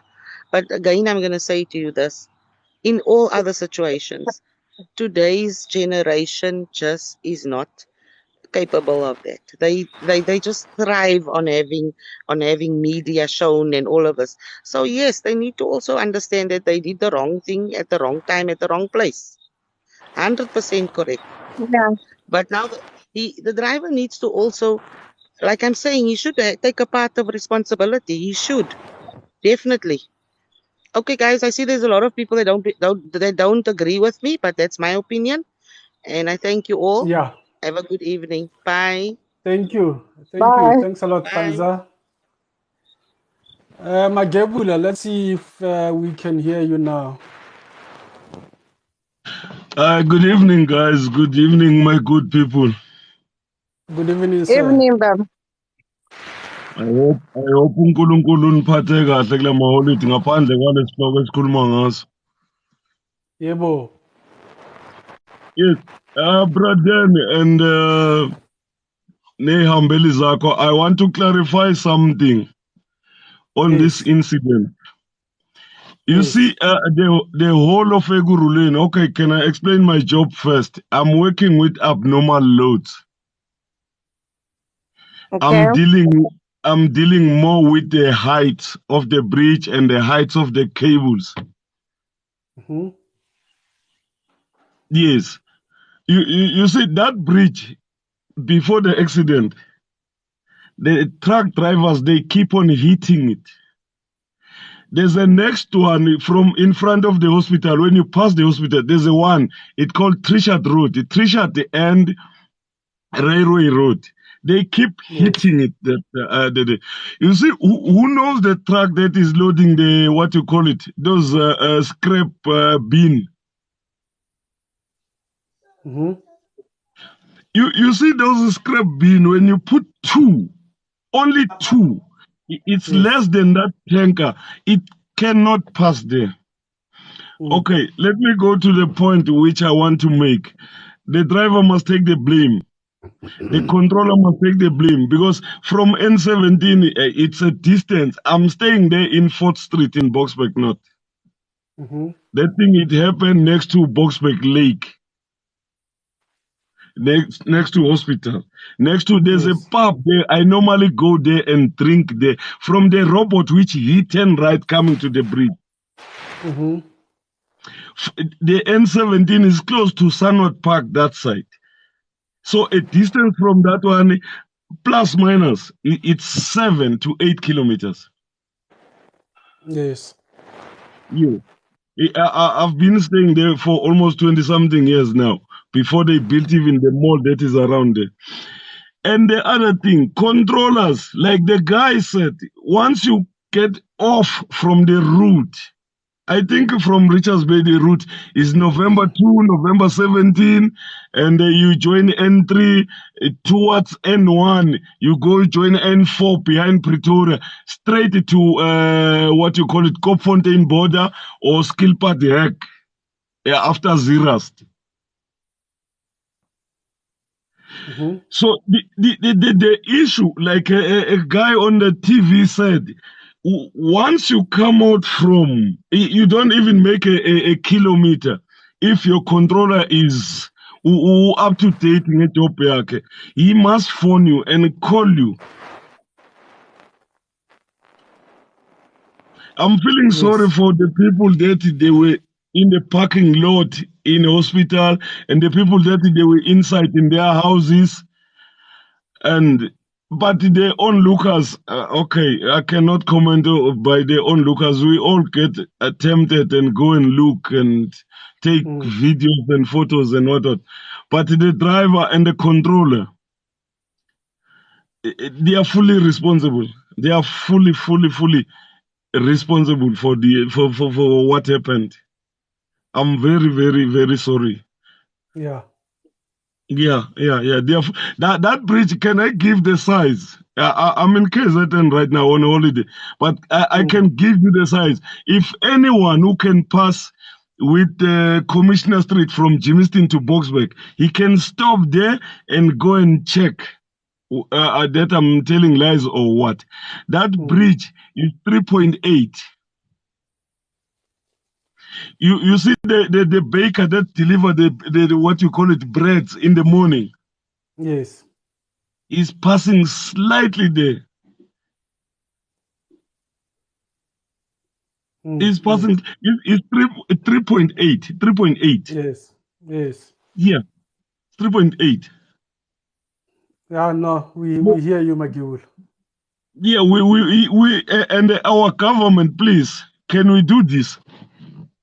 We're gonna have a problem with the cable of Eskom.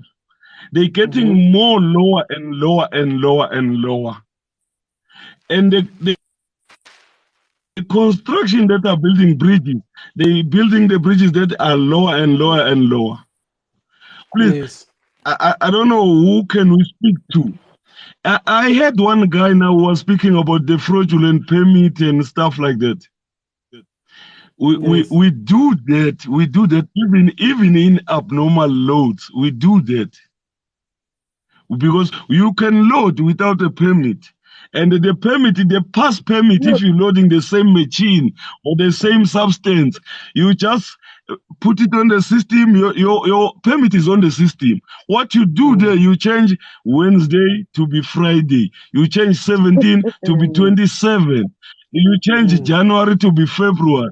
2021 to be 2022, and then you give it to the driver via what? Via email. Batu, Ntate And then Magebula, you are saying, sorry, Ntate Magebu, you are saying that you, even in your, the truck industry that you are in, you are also doing fraudulent in terms of papers by changing all those dates and. in abnormal, I mean abnormal, my sister. Yes, I'm talking about abnormal. Yes, we do that. White people, they do it most of the time, including they send us that go and collect the payment. Okay, let me give you an example. We with a route that is simple from Durban to Bridge. The load is going to Zimbabwe. Yes. You get a KZN permit because you're gonna via N3 and N1 and stuff like that. It's a KZN permit, you get a Free State permit, and you get a Gauteng permit, you get a Limpopo permit. Those 4 permits. These companies, they do 4 permits. They apply the one from the harbor to come out from Durban. And then when you get to Gauteng, they change the old one. They change the date, the day, and the year, and the month. That permit, maybe that permit, it was from 2019. They changed that 1 and 9 at the end. They put 2 2, and then you where you're gonna get it, because the abnormal doesn't go off the route. They said there's a 2 ultra, what you call it, ultra city there in Pumlan Tollgate. If you know Pumlan. Yes. There's a 2 garages, total garage there. Go and fetch the permit there. It's being emailed now. That's your controller from his office. You are behind the steering. You are on the road, and then you go as if you pull off. You go and buy cold drink. When you get inside, hey guys, I'm here to collect my permit. It's been emailed here, and then they print it out for you immediately. Guys, we're dealing with this thing daily. I'm shocked. Shocked, it's saying the least. Someone needs to come and take my jaws from the floor. My mouth can't even be closed by Ntate Magesh. Ntate Magebula. I'm shocked. No, I'm beside Brenda. myself. I'm nearly peeing on myself. Brenda. Seriously. Magebula, just hold on. Brenda, Buddha said almost the same thing yesterday, that we are talking about the laws, we are talking about the papers, we are talking about the controllers. In real life, Buddha said, there's no such things. There's no controller who monitors a truck 24/7, 12-hour shift, like Bafana was saying. For them, it's just things that are on paper. In reality, those things are not observed. So I think this should be really a serious learning curve for people, that these laws are not there for a joke or anything. Those procedures, those regulations, they are not there for the fun part of it. There's a reason, and some of the reason is exactly what happened on the 24th.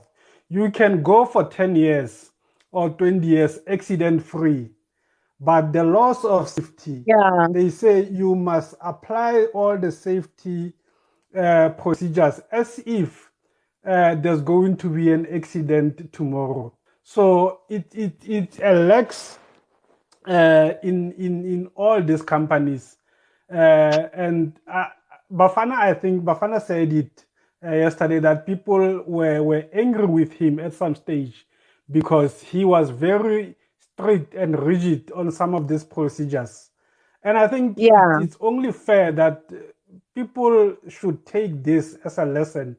And those people who are in such positions of responsibility, they shouldn't just come and deny. They must just look back at how they've been doing things and take rectify. accountability. Yes. Yeah. Unfortunately, in this case, they'll have to account.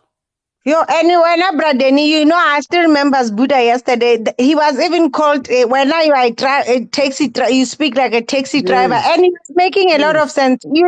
These people don't. And we even said yesterday that now that people have been doing these things, it has now come up and come to a light.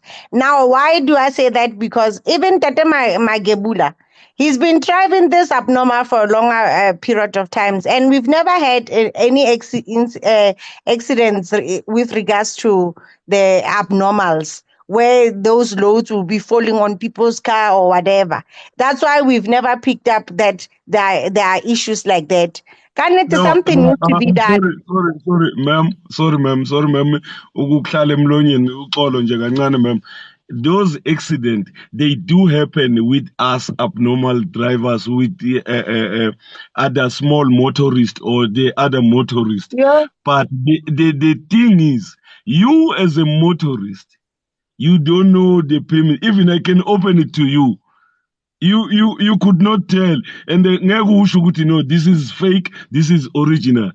You're gonna Yeah. blame yourself. You're gonna blame yourself and say, "Ish, yazi bekumele ngidlalele kude nale load."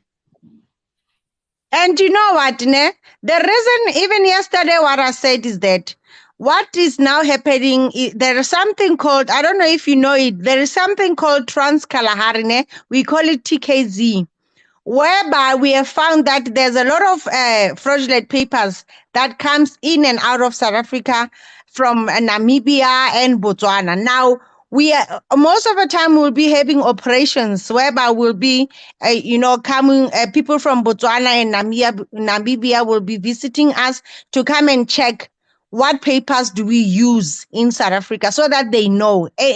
And we also go to their countries so that we know and learn how they operate, so that when people from Namibia comes this side, we know what to expect and which papers to look for. Because sometimes it's really Look, difficult for us to mama, know what is fake and what is not fake.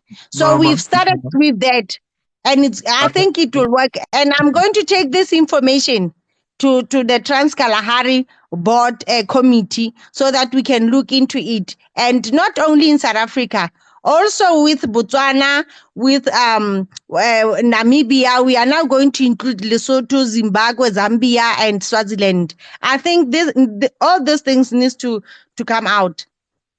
mama, look, all these neighboring countries, they take it from us. Yeah. And they do the same. They do the same system as we do here. To find the different or the fake document between this SADC region, it will be very hard for you. No. All right, my Because Gebule. the law. Let me. Okay. Yeah, you can complete your point, my Gebule. Okay, let me complete and open a space for others. Mama, Yes. this thing is like this. The permit of South Africa for abnormal or any load is the same as our neighboring countries. Mm-hmm. It's the same. You come with your tanker, you come with your chemical, and remember, all these people, the chemical, they collect it here in South Africa. All the abroad truckers, they come to harbor in Durban and load there and go outside. Yeah. So their permits that side, they take it what we give them here. There's no need I for hear them you. to come and learn. There's no need for them to come and learn. Thank you very much. Good luck to the good people. Thank you. Unyaka kamnandi mfowethu, siyabonga. Hey, Tada. Thanks, my Gebule. Singakhohlwa ukuthandaza bafowethu. Let's pray. Yes, definitely. Thank you. We'll also pray for you. Thank you so much. Bye. Thank you. Bye. Mokoena, Manape, you've been dropping off many times. Brother, There's someone more Yebo. before Mugela comes in. Duruketa Yeah. Bahle, something like Are. He said, the guy that just went, Tate Magebula. No, he just said Yeah. Magebula's his pocket is full. He's ready to go somewhere. So that's why maybe he thinks he's exposing these things. No, I Yeah, think no. it's good. It's good that we hearing from people like Boma Gebul, and I think it's a lot of work for people like you, Brenda. Yeah.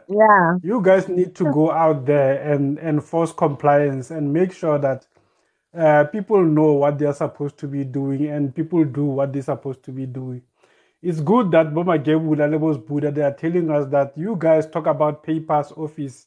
Tina on the road, we don't know those things. You just get a call, get to the garage, collect, go and drop. And that's where the risks are coming in. Yeah, even you know what? I think even right now we are talking about this box spec issue. There are a lot of issues that even with compliances in terms of businesses and all that, people can gain a lot of information from us because we're not Yes, only investigating or inspecting only dangerous goods. So a lot of people can get information, but we'll do it yes. whenever then. Yeah. Manape, Thank you, Braden. Thanks. before you come in, Manape, just hang on. Guys, let's continue to double tap the screen. Let's continue to share the live. Gifts are welcome as well. When you see somebody double tapping on the screen, please follow. When you see anybody sharing the live, please follow them. When you see anybody giving us gifts or giving any speaker a gift, follow those people and let's follow each other back just like that. Yeah. Manape, Thank you you for can the gifts, proceed. guys. Thanks, Bradeni. I have 3 points quickly. The first one, I would like to maybe just slightly differ with Bafana. Bafana said the CEO responsibility, or the CEO have a fiduciary responsibility, which I don't think is correct in terms of corporate governance. I agree with him that the CEO have the administrative and operations competency. That's why he's an accounting officer. But with regards to fiduciary responsibility, are the responsibility of board of directors in any company. That's the first part. The But second part, what do you say in terms of the Occupational and Safety Act that I read earlier? it's not a fiduciary responsibility, it's an administrative functions and operation functions. Okay. Ntate Mokwen, is it okay if I just quickly say something towards that fiduciary responsibility? Bafana, let's allow him to make his point first. Just try to register those points else. So that Let doesn't him like finish yeah. first. Yeah. Yeah, Yeah. maybe as I'm finishing, and also maybe to assist Bafana in his response later. Fiduciary Uh-huh. responsibilities. I'll just give you a simple example of the former CEO of or this company that owned Pep stores and what who left after making bad financial decisions. The responsibility was then given to the board. The board of directors were then given the fiduciary responsibility to take ownership of the loss of the company. I'm just struggling to find the name of this guy. Is known. Just that. It's yeah, Mark Eustace or something. Mark Eustace is still out. He resigned. He left. Karabo, please mute your microphone. Karabo, mute your microphone. We're listening to your music. Thank you. Thanks. The second part I want to emphasize, Bradeni, and I think it's a painful part that we are trying at almost to avoid. I have never heard anyone saying the community or the people who were there taking pictures were advised that this tanker will explode. Even beyond that, the same people who were at the control room knew that this tanker will explode, but they did not care about the lives of others, because at that time they could have seen that this tanker is next to the hospital, and the hospital have many lives, and many of the people who would be in the hospital will not be able to walk, will not be easily evacuated in a split of a second. But we're avoiding this critical information, because for me, people who were not even thinking about the bridge and the truck died, got injured. People who were very far.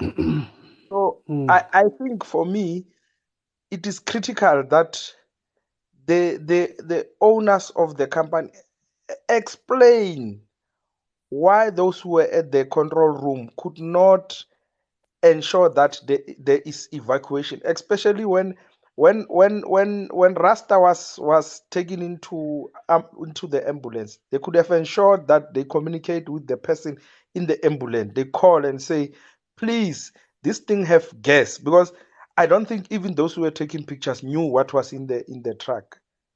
None, I mean, even Rasta had not informed anybody of what was contained in the truck. And it has been re-emphasized more than a million times that he did not even have enough experience of what could have happened. The person who had the security of that LP gas did not know what to do. How would the ordinary person on the street know? And secondly, I think also this I would be of keen interest if our government officials at some point.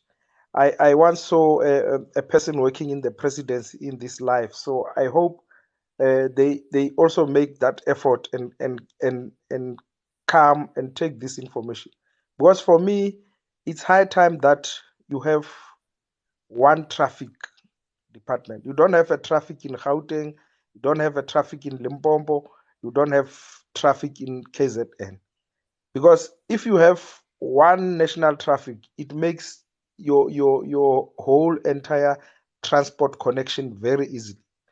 People in Limpopo would not know what they are using in Gauteng. People in Gauteng may not know what they are using in Limpopo. And so that's why I forgot this gentleman who just left. That's why he said, no, we drive with this fake document, because there's no connection of information from this department. If you go to Limpopo from KZN and look for an affidavit in the police station, it's the same thing that you'll get even if you go to the Northern Cape. Why don't we have this similar thing, especially on the traffic department?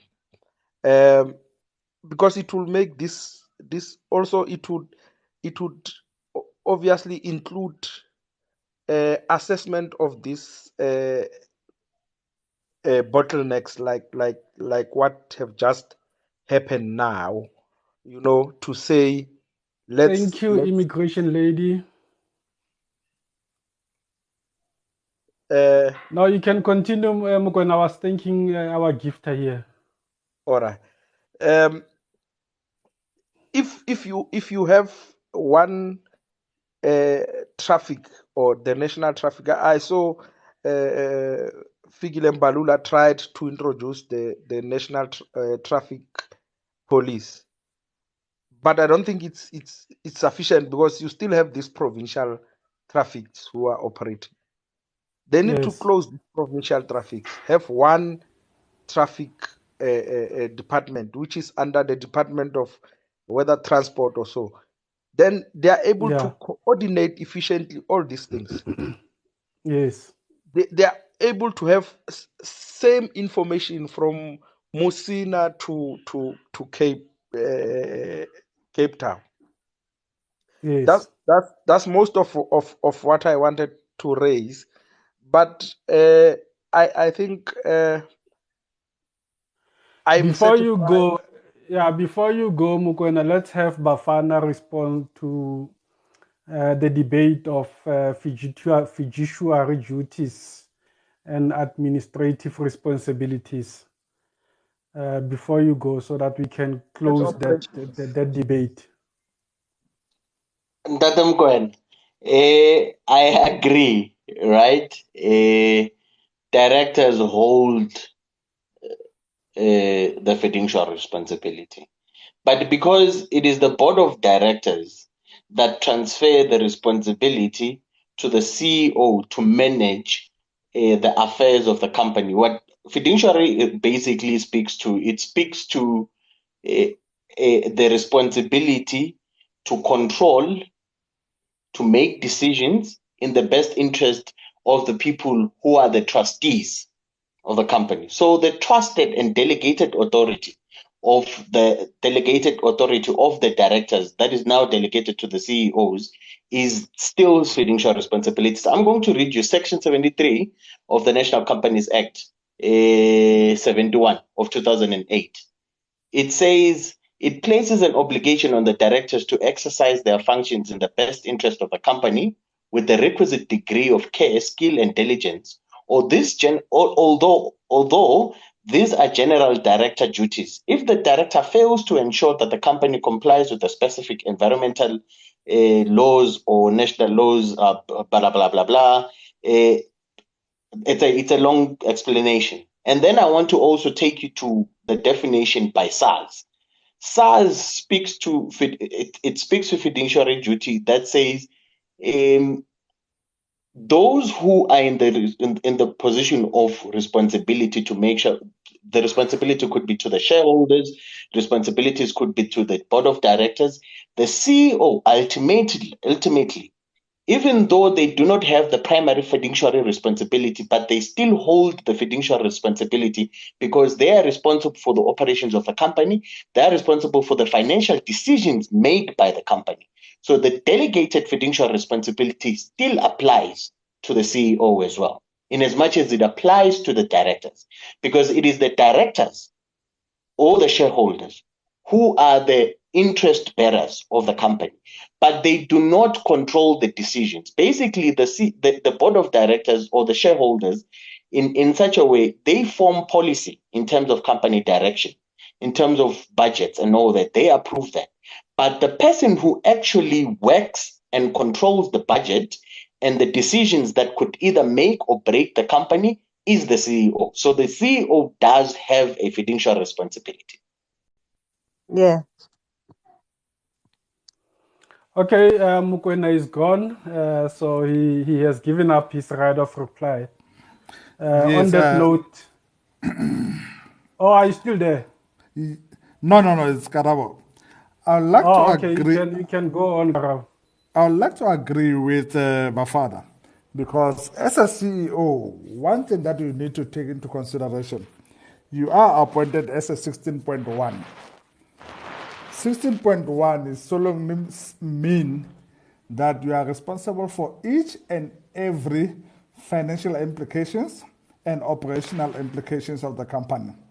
And 16.1 can and will be taken to task and to jail if needs be. But what normally happens, we in operations, we have depots. And in depots, a 16.1 appoints a 16.2 to take a regional or national responsibilities. So in this regard, I don't think this company was so big so that 16.1 can appoint a 16.2. So that's why in this regard I would like to agree with Bafana in this point. That and just to add there, just to add there, Karabo, yeah. Just to add there, even though the Act gives the CEO powers to delegate to 16.2. It does not, the language of the act is clear. It does not derogate him from the primary responsibility. It remains his. Yes, it remains the responsibility of a 16.1 to Yes. take responsibility, even going to jail and being held accountable, both judiciary and criminally affected to this, whatever the matter we are discussing now. In actual Mokoena, fact, Bradeni, yes, if you read the Occupational Act, number yes, 85 of 93, right? It yes, basically says it governs the health and safety of persons at the work for the health and safety of persons in connections with the use of the plant or machinery. All employers must maintain and provide a healthy working environment for their employees. The yes, OHSA appoints the chief executive as yes, the chief accountable person for yes, health and safety.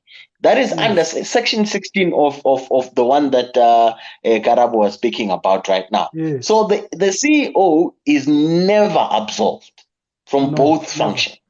never. Mokoena, did you want to reply to that? Yeah, I think Bradeni, we are confusing two things. We are confusing the accountability in terms of the act and the issue of the CEO as being an an accounting officer and the fiduciary responsibility. For me, we are confusing. If we can understand the difference, the better. I thought Bafana had taken all those definitions, and those definitions, if you can read them correctly, in fact, the King's corporate governance report assists much on that one. But if you can read all these definitions, they will take you to one. The fiduciary responsibility is squarely on the board of directors. That's why the board of directors establish subcommittees, committees for finances, committees for this, and committees for that to assist the CEO in the functions. As far as it relates to health and safety, I agree totally with what has been said. But as far as it relates to fiduciary responsibility, the fiduciary responsibility squarely is the responsibility of the board of directors. And I think Bafana at some point read that while he was reading the definition. And I don't disagree with the fact that the CEO had the responsibility. In fact, for me, there was this other lady, Pfizer, who said, "Can you then, if you go to the bank and you are not assisted, can you blame the CEO?" Yes, My interest was that, in fact, the person who's functioning there at the doorsteps represent the CEO. He is a CEO in de facto because the decisions that he must take there are the decisions that are in the interest of the company. That person yes, does. So if you get to a bank and you are not assisted and you felt that you could not, the bank has failed you, it equally relates to the CEO. So every person in the company who's employed there represent the CEO, and the decision that that person must take must be the decision that ordinarily the CEO of the company would have made. Uh, yes. I think even in the Dadam Kwena, can I ask you a question? yes, sir. I do not necessarily disagree with you. My assertion was that even though the primary fiduciary responsibility is held by the directors, but in the virtue of the fiduciary responsibility being delegated down to all those people in the company or the committees that you had mentioned earlier, there is still a level of responsibility that is now placed on the CEO, right? So in the case where there's issues, I'm going to read you. If you look at Guys, am I still audible? Yeah, you are still audible. I think there's a slight challenge with some people. I'm trying to accept they are blocking. I think their network is blocking us, but we can hear you. You can continue. All right. In the case where I want to ask you that that's where my question is.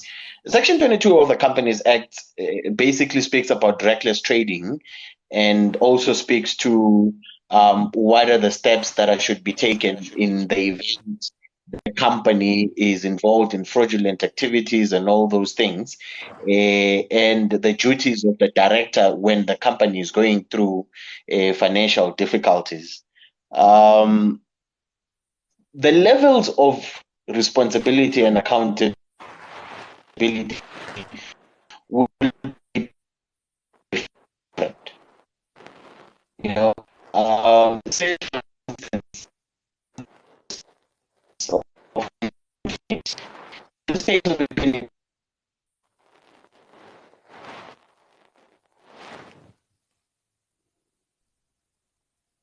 I don't know if it's me, Bradeni, but it Yeah, seems he's like breaking up. something is wrong. Yeah, Yeah. Bafana's network. Maybe, Brad Denny, let me conclude so that I leave and give other people a chance. I just want Yes. to emphasize the point. I think Bafana is getting it right, but when he needs to explode so that many could understand, he just disappeared. The fiduciary responsibility comes there immediately when he was saying that when the company is going down the drain and there was a reckless financial decisions, who is held fiduciary responsible? The CEOs are Yes. not there. That's why the Corporate Governance Act says the court can individually take or any person can make litigation individually against the directors, not the CEO, the directors. Mm. Meaning the Yeah. directors would be responsible for the reckless decisions that would have been taken through that period. That's why I used Mark or Mark whoever's example. That man was a CEO. He make reckless decision, financial decision. He Marcus never Juste. Marcus used it, but he was never a fiduciary. He was never held fiduciary responsible. But in fact, the directors of the company at that time, including public servants who were members of the PIC, the Yes. people who they had delegated there to act as directors were fiduciary responsible for the decisions that were taken by Marcus Hughes. So Yeah. I think that's the point that we seem to be passing one another. And I'm sorry because it makes us lose the focus point of today's discussion. I Yeah. agree that the CEO has the administrative and operational authority, but he does not have the fiduciary responsibility. That's that one. And I think my colleague Bafana, you have read. I was convinced that reading from the document, he would accept that, in fact, the SARS definition is more defined because it says particularly these responsibilities are related to directors of the company. In some Hello, instances, Mukwani. can I complete, sir? Yes, you can. Yeah, Cornel, let's allow Mokwena to complete and then you can Okay. come in later. In some instances, and the King's report on corporate governance also address. In some instances, you find CEOs who are directors. CEOs who are directors are not held liable for their role as CEOs. They are held liable for their positions as directors of the company because in Yeah. many, I think many companies exercise that. I saw even Twitter. Elon Musk is the owner, and at some point he was the CEO, meaning he was the director and he was also the CEO of the company. Then he would not Yeah. be held accountable for being a CEO. He would be held accountable for being a director. Thank you very much. And I think No, thanks. Mr. Yeah, Paul. thanks, Mokone. I think it was just a matter of semantics, but I think by and large we all marching on the same line. Corne, you can come in before Pierre because I think Pierce is coming for the same time. So you can come on, Corne. Okay. I feel sorry for the driver. Don't believe me not. I feel really sorry for the driver, and I saw that on the media that he chased the people away because he saw what was coming. I think the CEO and director is CEO of the company. That's my opinion. The CEO of the company is the director of the company as well. I don't think the CEO or the directors um, got other, how can I say it? They do other decisions. They don't do route planning, what I was thinking. They've got people underneath them that is planning the route. My only thing is that what I was concerning about is when they channel the route, even the driver and the signage on the bridge was saying it was too low, or the driver, if he was experienced, he could have seen that that bridge was too low. But I feel for the driver because obviously he couldn't judge the height of the bridge, and even the controller. I mean, if you look at the fleet of the company, it depends on how much trucks the fleet got. The controller can't manage the whole fleet. It depends on the driver as well to judge the height of bridges. If they reroute the bridge in a domestic area, they must be careful. Obviously, the people know if you reroute a truck into a domestic area, the bridges will be lower, and they must check the height of the bridges. So I don't think it's 100% the fault of the CEO or directors because they don't do the day-to-day jobs. They've got other decisions to make. They've got people underneath them to make the decisions. Even the controllers, I don't think it's not even their responsibility because, say for instance, that truck company's got 500 trucks. You can't manage 500 trucks in an hour or in 3 hours. That's impossible. But it still lies on the truck drivers to see if the bridges are lower than what they are trained. So I don't think it's solely the CEOs or the controllers. Obviously, I think the drivers are responsible because they must look at the height of the bridges. Are they off route? And if they are off route, what is the height of the bridges? Because I feel sorry for the guy, the driver. I mean, I feel really sorry for him, but it's not. It's still the responsibility still lies with the driver, I think. Yeah. Can I come No, in? that's true. That's true, Corne. The driver also must assume a certain level of responsibility. So yeah, that is true. I mean, Peace, you wanted to say something? Yes, can I come in there? The other thing that we must not rule out is a human error. Then we can take it from our own small cars. How many of us have scratched their mirrors and how many of us have scratched their bumpers? Because the human error does happen. Taking into consideration the height and the position of the driver when driving the truck, you as a driver, you must know it's a given. You must know where are you going, but how many of us have done a human error in this principle? Coming into this principle again, when you are driving a truck, you are more especially a 1075. You are driving a bomb as it is, more like a 1037. You are driving a bomb.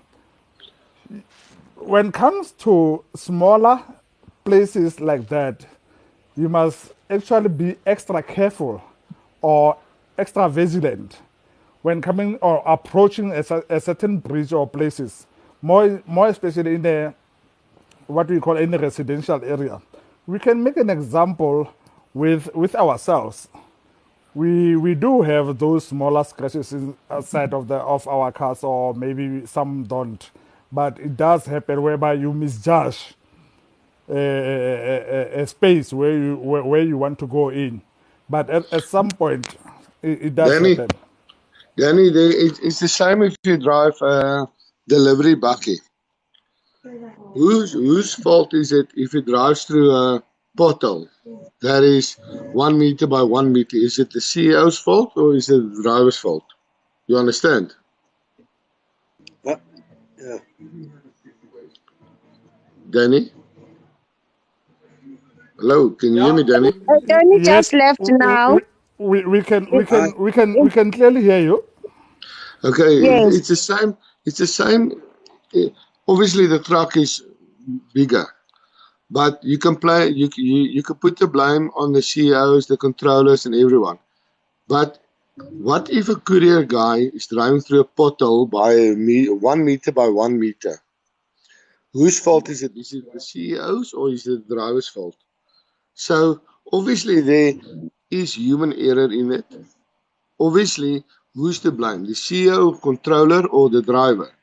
Because if you take a truck, if you even take a bike, or you even take a courier bakkie, Hilux for instance, driving from here to say from Bloemfontein to Viljoenskroon, he drives through a pothole 1 meter by 1 meter. Whose fault is it? Is it the driver or is it the CEO's fault? Um. Connie, I'd like to come in on this one because when it comes to code 14, you don't just go and do a code 14. There are And sorry, Danny, you must ex, remember, you must remember, I feel sorry for the driver because he's in a lot of trouble. I feel sorry for there's him. a there's Yeah, a Connie. But extended remember, guys, let's remember. This guy didn't just decide that he's going to off ramp and go to Captain Park. He was instructed by the Okay, company to do that. if it was instructed through the company drive that route, then it's the company's fault. Yes, Then then it's a controller's fault because the CEO won't reroute. The controller or the controller management will not the CEO. The controller and the controller management will reroute that vehicle. But then it's the company's fault. yes. Um, The controller also yeah. should have known where the track Yeah. is. You must remember the CEO. The CEO and even the directors doesn't handle routing of vehicles in a bigger transport companies. They don't have time for that. They've got people to handle that. Then is the But controller and now, even the directors. but now, Yeah. Connie, when a person is being instructed to go and collect a permit, who gave him the instructions? No. I'm not saying it's a CEO because the CEO and the directors of the company don't talk to the drivers. The controllers and the junior management talk to the drivers. Then it's their fault. You understand? Yes. again. I would like to come in, don't think. Brenda, in this regard. Living Oh, in Kempton Park Can I? myself, living in Kempton Park myself, I understand. There's a low bridge that goes to Bashley. On a weekly basis, I can assure you, we have trucks stuck on that bridge. Let me tell you what's the problem on that bridge. The bridge is on a curved road.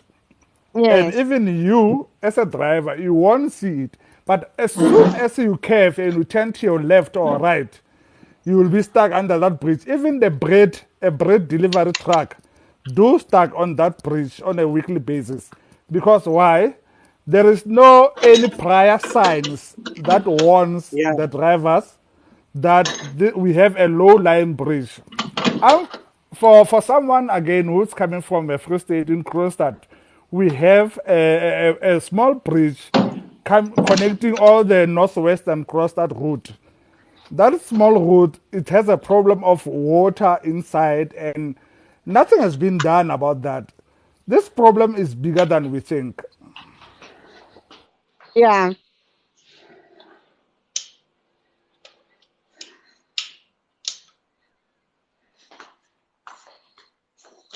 Oh, you guys are breaking up. No, we here. Oh, yeah. Peter, you wanted to say something. Yes, Brenda, thank you, guys. I think this thing is, a lot of people is trying to simplify this thing too much. Lady Faiza, so we go and CEO of the bank doesn't, we can't simplify this thing. This was mentioned a bit earlier on. If liberties are taken and nothing happens for 10,000 kilometers, but liberties are taken, eventually something happens. Now we realize, listen, liberties were taken and XYZ has now happened. This, I believe, has happened in this case.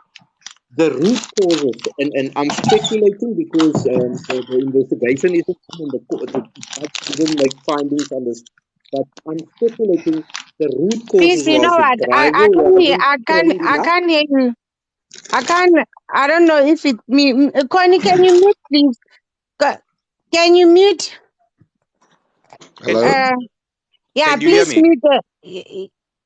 I'm trying to. There's a sound coming Yeah. from your side, Connie. Can you No, I'm mute so fine. that we can hear Peace? No, I'm Yes, fine. thank you. Peace, you can continue. Okay. So liberties, I'm pretty sure. I think Bafana sold his whole body by now, so I'll start selling. I'm selling my left kidney to say liberties were taken for the longest of times, and now something has happened. Now it will come to light. I don't think licensing, which is a management issue, licensing were in place as it should have been. I don't think the driver was adequately trained. I don't think the control. Those are the root causes. And to just simplify the thing and say, at the end of this, and when I say management, I'm PO to the operations manager. All of them, there were some liberties, and they didn't make sure that the licenses has been signed off every year or however long it takes. I don't think the controller was at his or her post when it happened, and I don't think the driver was adequately trained. And I think all of those things together over a period of time has caused this accident. And it's Yeah, not a question of who's to be blamed. It is where is the liberties, and on their level must be held accountable.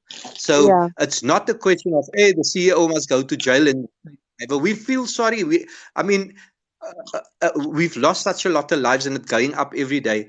So, and the thing that Brenda says that people should also learn, that is correct, but that is the end result of liberties taken over time. So it's not a question of the people shouldn't have been there. I agree with you. In society, we need to learn that we don't run to these things. I agree with you. Don't misunderstand me. But that is an end result of many things that has happened, maybe even for years. I don't know. I just think those root causes must be looked at, and then you guys that runs that's in the offices and that has the power. You must exercise your power without fear of favor, so that everybody else from now comply.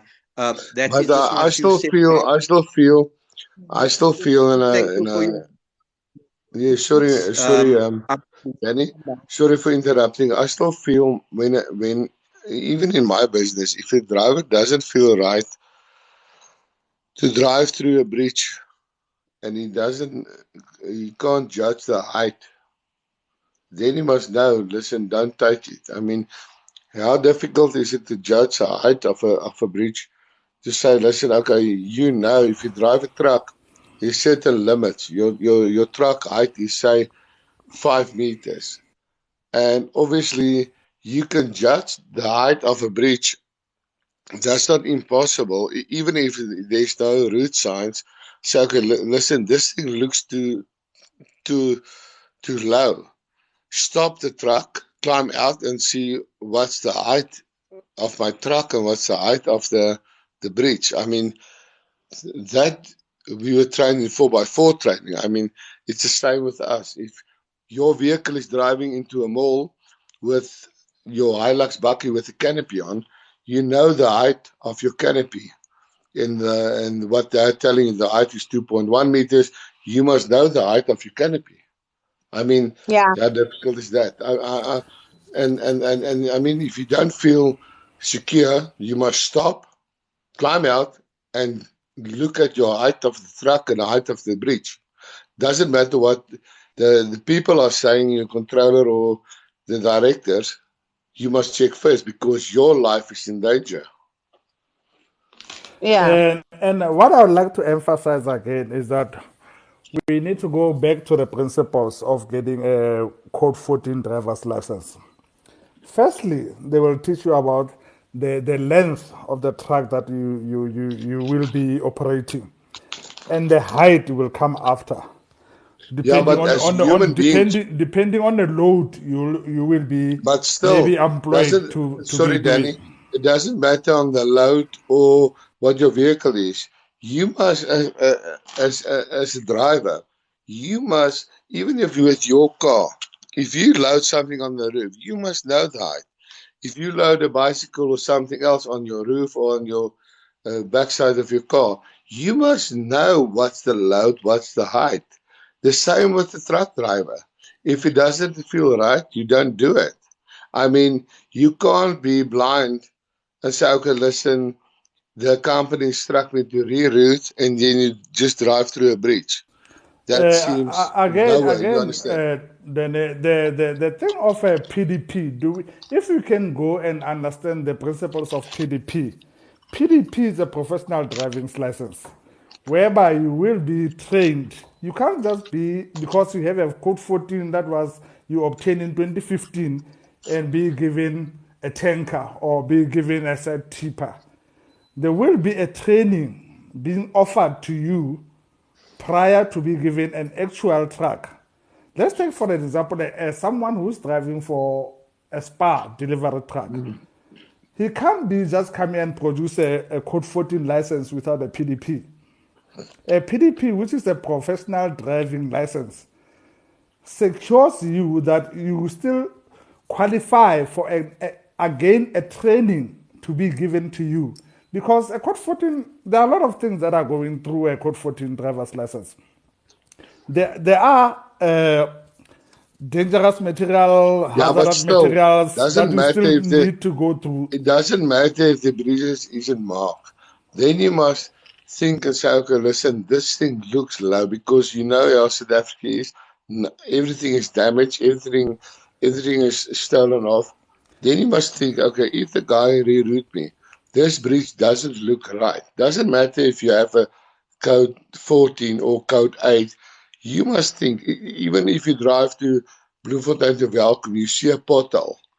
You've got a code 8 driver's license. You must think yourself and say, okay, listen, this pothole is 1 meter by 1 meter. Can I drive through it, yes or no? Or must I stop and first look before I drive? It's But the same with the driver. Same back with the to driver. back to my initial statement when I say a personal error does do happens in most cases, but was a sufficient training offered to the driver? That's the first question that I will ask if I was anyone else who's qualified to ask that question. Secondly, how long on experience? That's why the experience is so important when it comes to Code 14. Yes, you can operate your Code 8 car. It's fine. Though you are still a danger. You can operate your Code 8, but when it comes to Code 14, in fact, from Code 10, from a taxi upwards, you need a PDP, a professional driving license, whereby you need to make sure that I have a passengers or I have a whatever dangerous material, I have a side tipper, I have whatever I have. And that will educate you and teach you about the turns, the heights, and the length of the car that you are operating. That is how it should start from the beginning. If the driver, we can judge him by experience, then that's where again the personal decision making comes in. That is where, again, we go into the process of employing a qualified person to operate a certain vehicle comes in. All right, guys. Let's summarize it. It's 20 to 10 now. Our live is scheduled to stop at 10 o'clock. We started at 7, so I'm going to accept other few people to give us their points. But I think the summary of what Corne and Karabo is saying, if I'm getting you gentlemen correctly, is that the driver must accept, must bear some responsibility. And I think we all agree that he should have made a proper assessment of that breach, approaching it, and his experience should have came into play. But what I'm saying over and above what you guys are saying is that there are laws. You see, I'm coming from a background of law. There are laws that governs the transportation of dangerous goods, and those laws places responsibilities over and above the driver. There's a lot of players after the driver that must also accept responsibility. The driver reported the accident at 17 minutes past 6 in the morning. At that time, somebody, a professional in the office, should have taken charge of the situation. The driver has made a mistake, we agree. He should be faulted for that. But the minute he reports the accident to the seniors understand that that truck is transporting hazardous material, and they know by 1650, they knew that that truck was going to explode.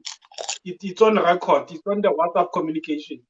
At 1648, 1650, they said it, that that truck is going to explode. So the responsibility completely shifts away from the driver. We're going to blame the driver for not making a proper assessment of the breach, and that's where it stops with him. After that blame, somebody else must take over. I agree with you. Yes. I agree with you fully on that.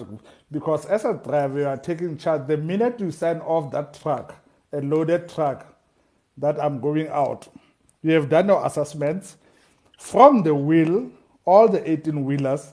You have done your assessments. You have done you've checked all the seals.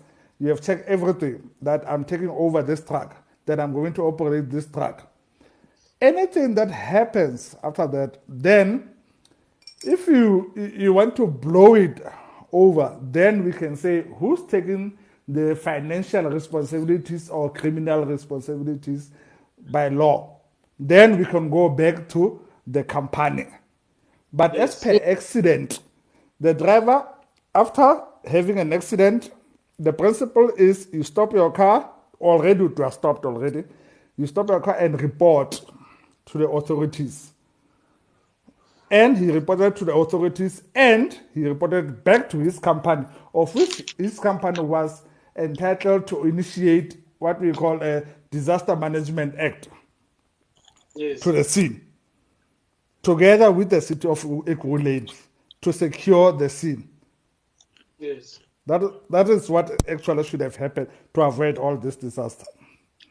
Definitely. Yeah, Cornel, I can do you agree. summarize your point in 30 seconds? Sorry, I was just saying, it doesn't matter how many training you've got. You still the driver of the truck or bakkie or vehicle. You must, if you can't, it doesn't matter if you have instruction. If you see you can't make it, you phone in and tell the controller, director, everyone, we can't make it, and that's how it is. Yes. Thank you. Thank you, Danny. Thanks, Cornel. Thanks for your input. Mui. Thank you, guys. Thank you. Good evening, everyone. Good evening. Evening. For me, I'm just going to say that the company from the top, for me personally, I think they should just strip their license to operate because there are rules. Because I was reading on the rules and procedures that you need to follow when delivering dangerous goods. Mm-hmm. The one thing, they were not even supposed to be like what was said yesterday. They're not even supposed to be um driving around residential area, you know. And the fact that they were there, it's totally wrong from the beginning. Why were they, what were they doing there? They should have gotten all the necessary relevant documents before the trip even started. The fact that it Yes. was not, that for me shows that these people are not responsible, because now people are traumatized out here. Now when you're driving and you see a tanker, you have that thing on the back of your mind. And we have entrusted those directors or CEOs to apply the rules. The reason why there are rules in place, it's for a reason. So the fact that they failed from the beginning, we can't blame the driver. We can blame the driver for, um the height of the bridge end, but from the beginning the company is responsible. The company is responsible for that thing that happened. They should be liable. They should, taxpayer money must not even repair that hospital. They should repair that hospital, because now people were not even close to the bridge. They were affected. What are we saying about those people? The fact that they allowed that truck to off to use to go to the residential area, it's wrong. It was wrong from the beginning. Because if you go and read that, the way the Department of Transport has that to say, if you are delivering dangerous goods, there are rules that you need to follow. That person was carrying a dangerous weapon. And the fact that they went to, because I remember somebody, I don't know who said it yesterday, that they have mappings to say this bridge is what and what and what. They should have known. So we can't say the CEO, just because the CEO is not involved in the in making decisions. It's still their responsibility to ensure that their company has proper rules and regulation in place. So we can't beat around the bush. Me personally, they should even strip their license. The thing. What's this? The way they are operating. They shouldn't be operating anymore. To be honest, because Yeah, now permit.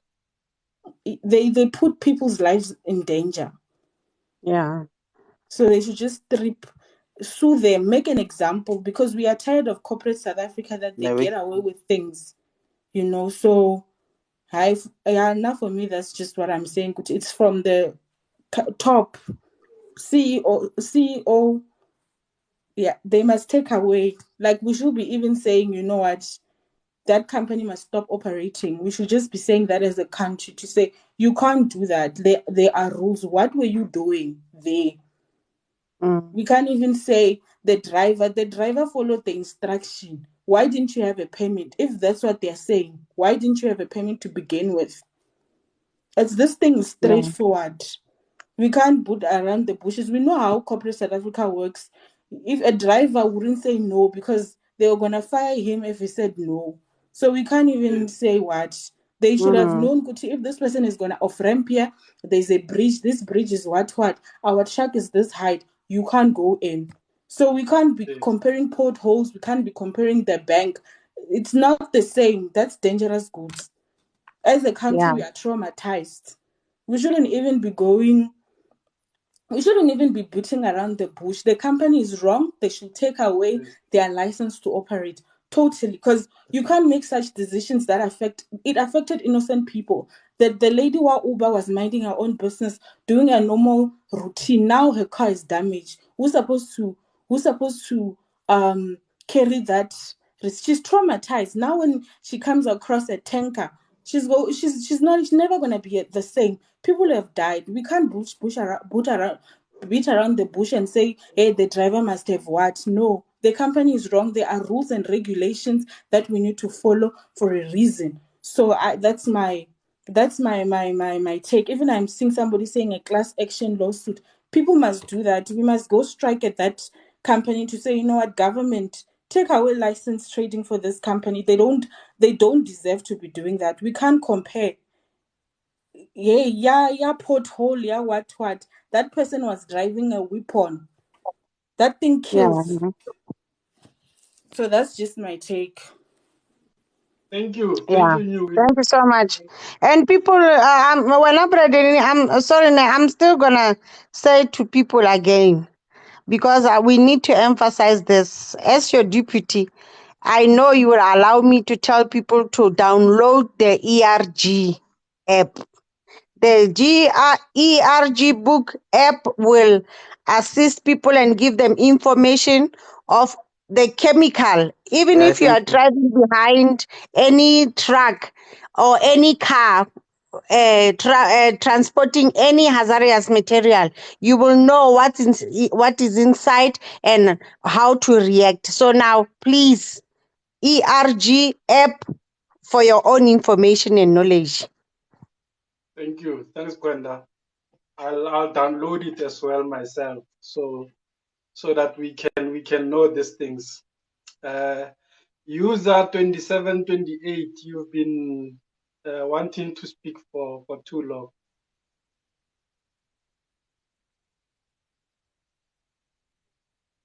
User I just hope it's 27. not this one who's got issues with me. I'm not sure. He's quiet now. There was the one who was lashing at yes. me. Thank you Yeah. very much. Yeah. All Mhm. right. Yeah. The issue has been burning. Yeah. I can see some of the issues are already. Now, okay. Now is the last. Let me just. Am I quiet? Yes. I'm busy. I'm trying to come in. I don't know if you can really hear me now. Can you hear me, Danny? We Can you can hear hear me? you, Because user. my mic is on and I'm busy talking to Yeah, you. Can you respond? we can hear you. Can you hear me, Danny? Yes, we can hear you. Looks like the line is shutting me out, but yes, I'm trying to be on. I don't know if you can just respond to me. We can hear you. It We looks can like hear Danny, you you. can you can hear hear me? us. Yes, we can hear you. Newi, Bafana, Brenda, can you hear me, guys? I can hear you. Because I'm trying to come in here. Okay, no, Hello? user, there's something wrong on your side. We can hear you. We'll talk to Can you you in hear the me, comment guys? section. Can you hear me, Danny? I I don't can hear understand. How We you. come can hear you? you. I think he No, must just request again. Can you yeah, hear me? Yeah, I think Hello? it's network. He's now at the back. We can hear you. Danny?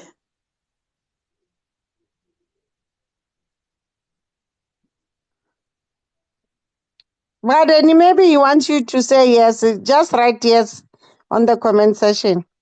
no, I've removed him. He'll All right. request again. My point But is, he's still all there. right. My Yeah. point, okay, the point that I want to actually hear now, yeah. The point that I wanted to bring is that,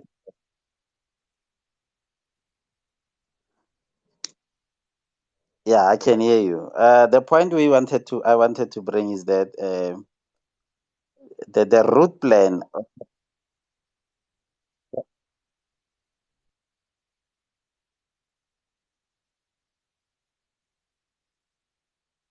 Okay, I think he's gone now. I think he's not gone. Yeah, he'll come back again. Yeah, I think there's someone, Khopocho, who says you must please add me.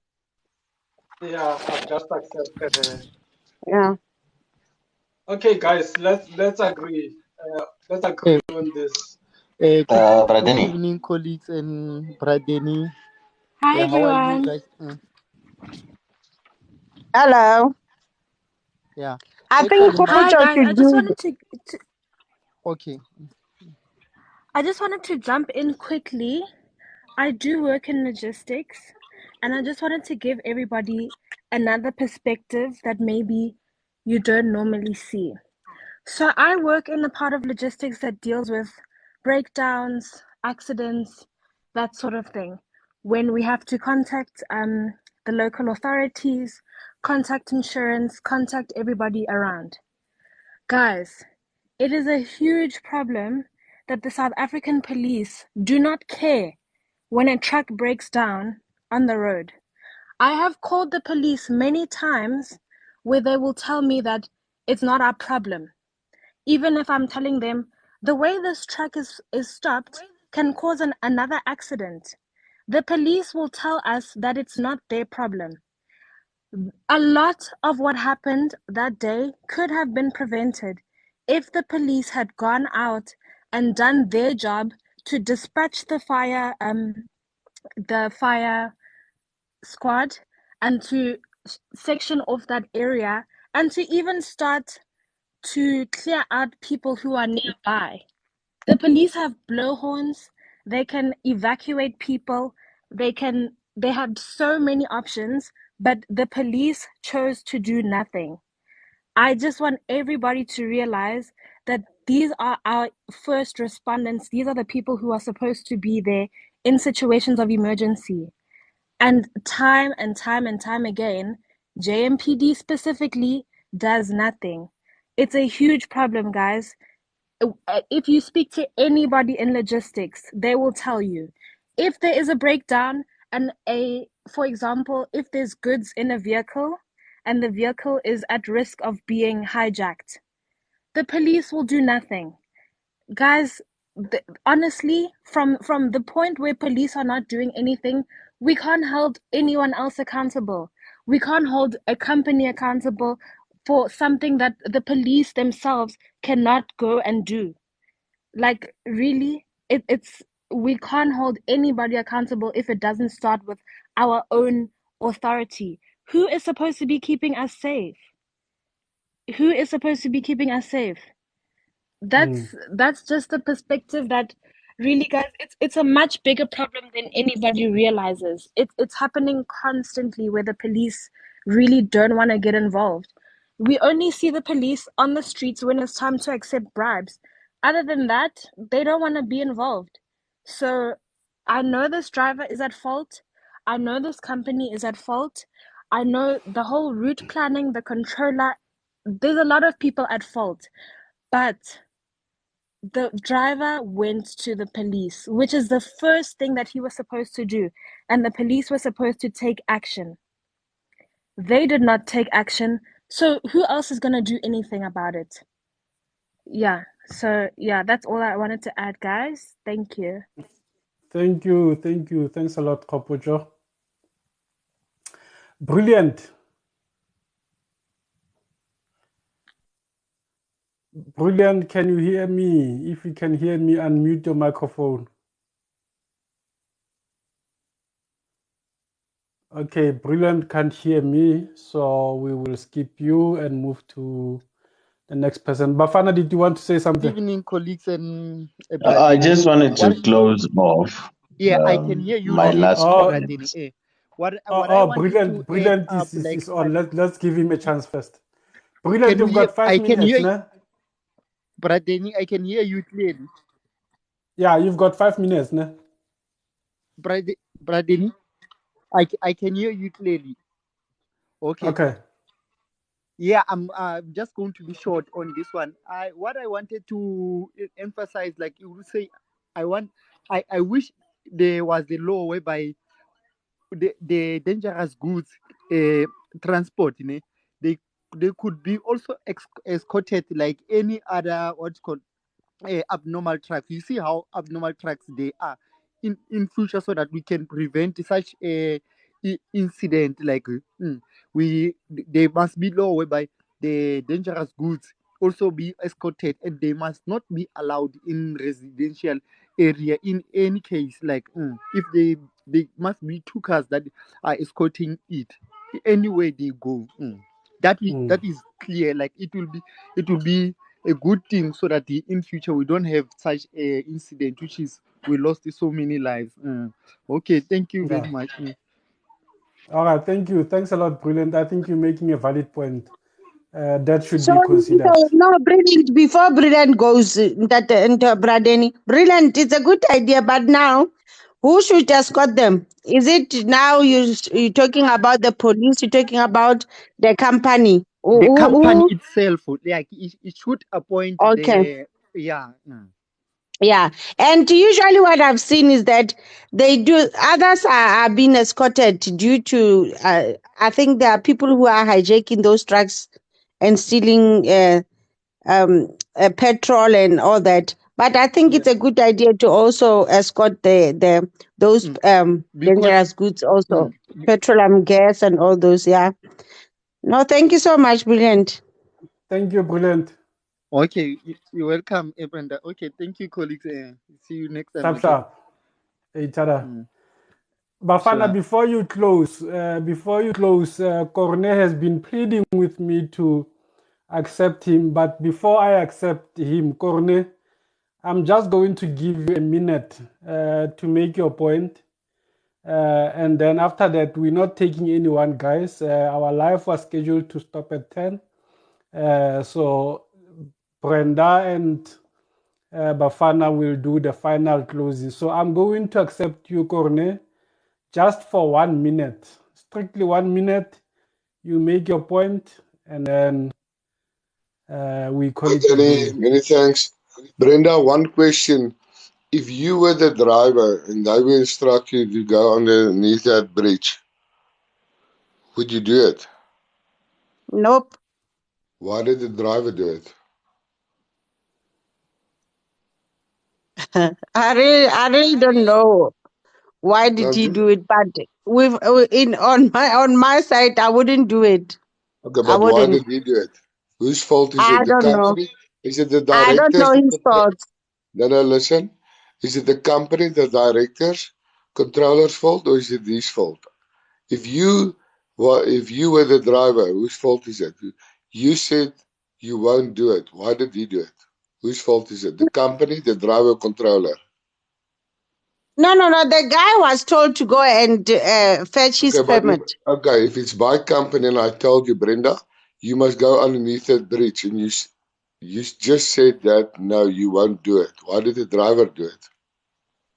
No, no, no. I don't know his thoughts when I'm talking about myself and where I work and where he works Yeah, is yeah, yeah. different. How Okay, I've been treated, how I've been treated at my company is different from how you guys treat your drivers. no, no, no. How I work, I'm not scared of anyone at my company, even my bosses. They know everything has to be in black and white.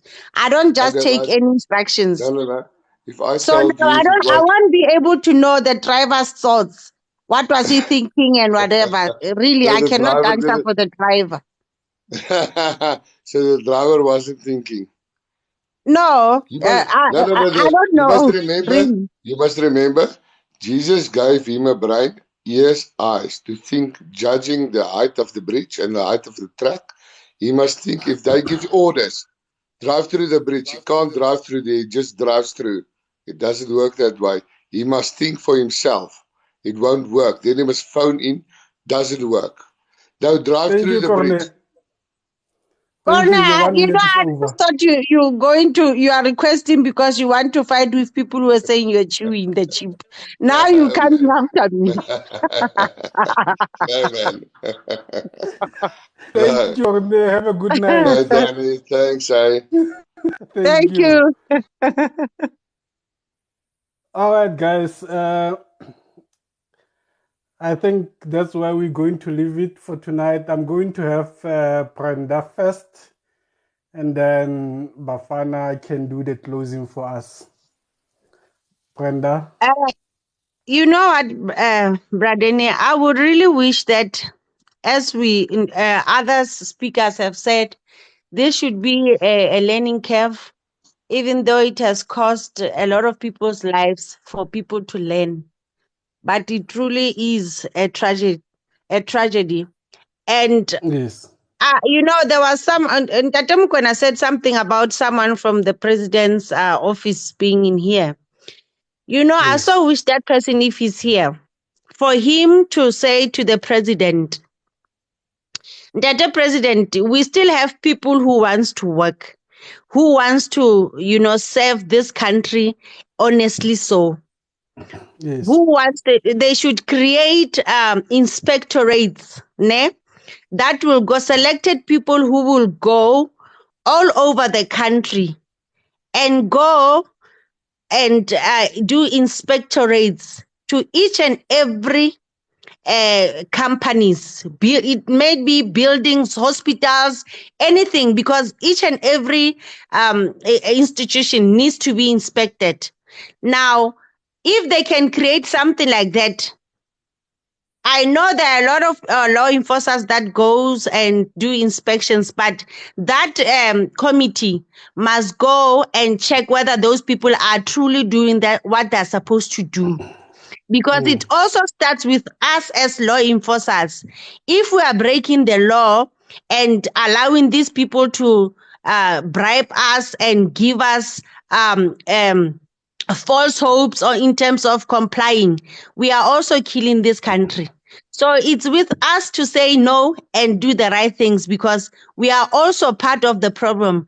We are those who, we are also to be blamed for people's lives.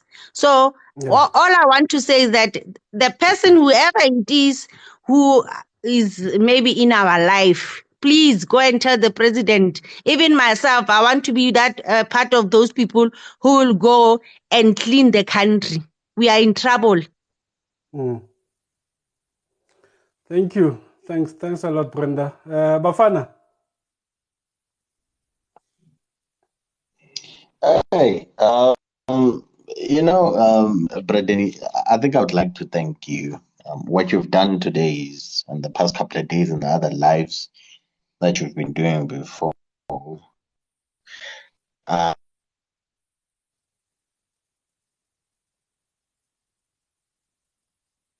Conversation and holding it.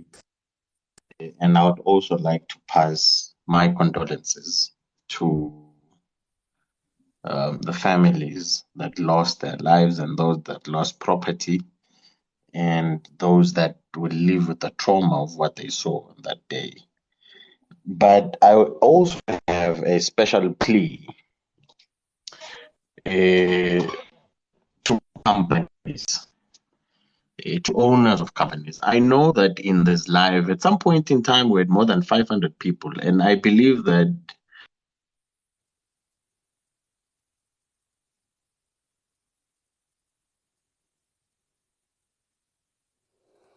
Oh, I think Bafana's network is messing him up. Let's see if And he's I going really to. wanted to hear what he wants to say.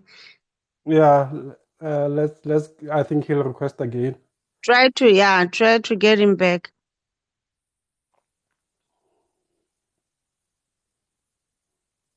hear me? Oh, Now we he's still can. there. Yeah, you're breaking up. Benny, can you guys hear me? Yeah, we can hear you now.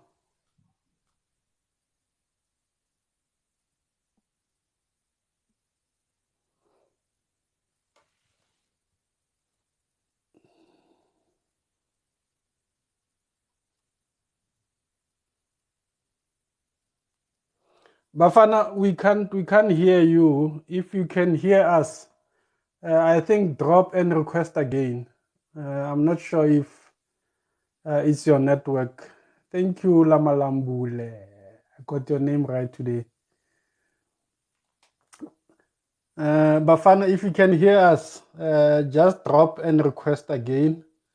Let me see if I can see you on the list and re-invite you.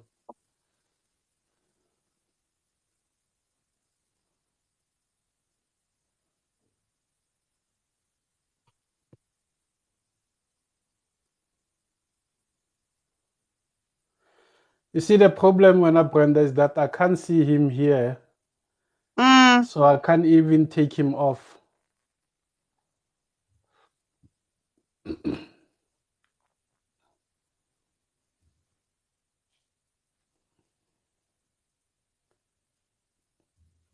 Let me do this. Let me try something.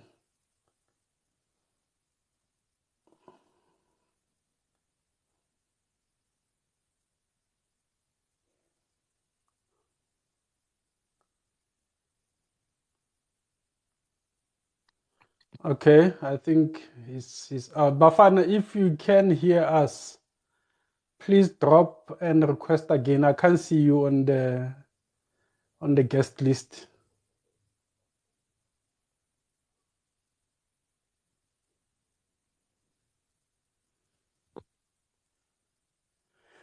Okay, guys, while we're trying to get Bafana back online again, let me give you my parting shots.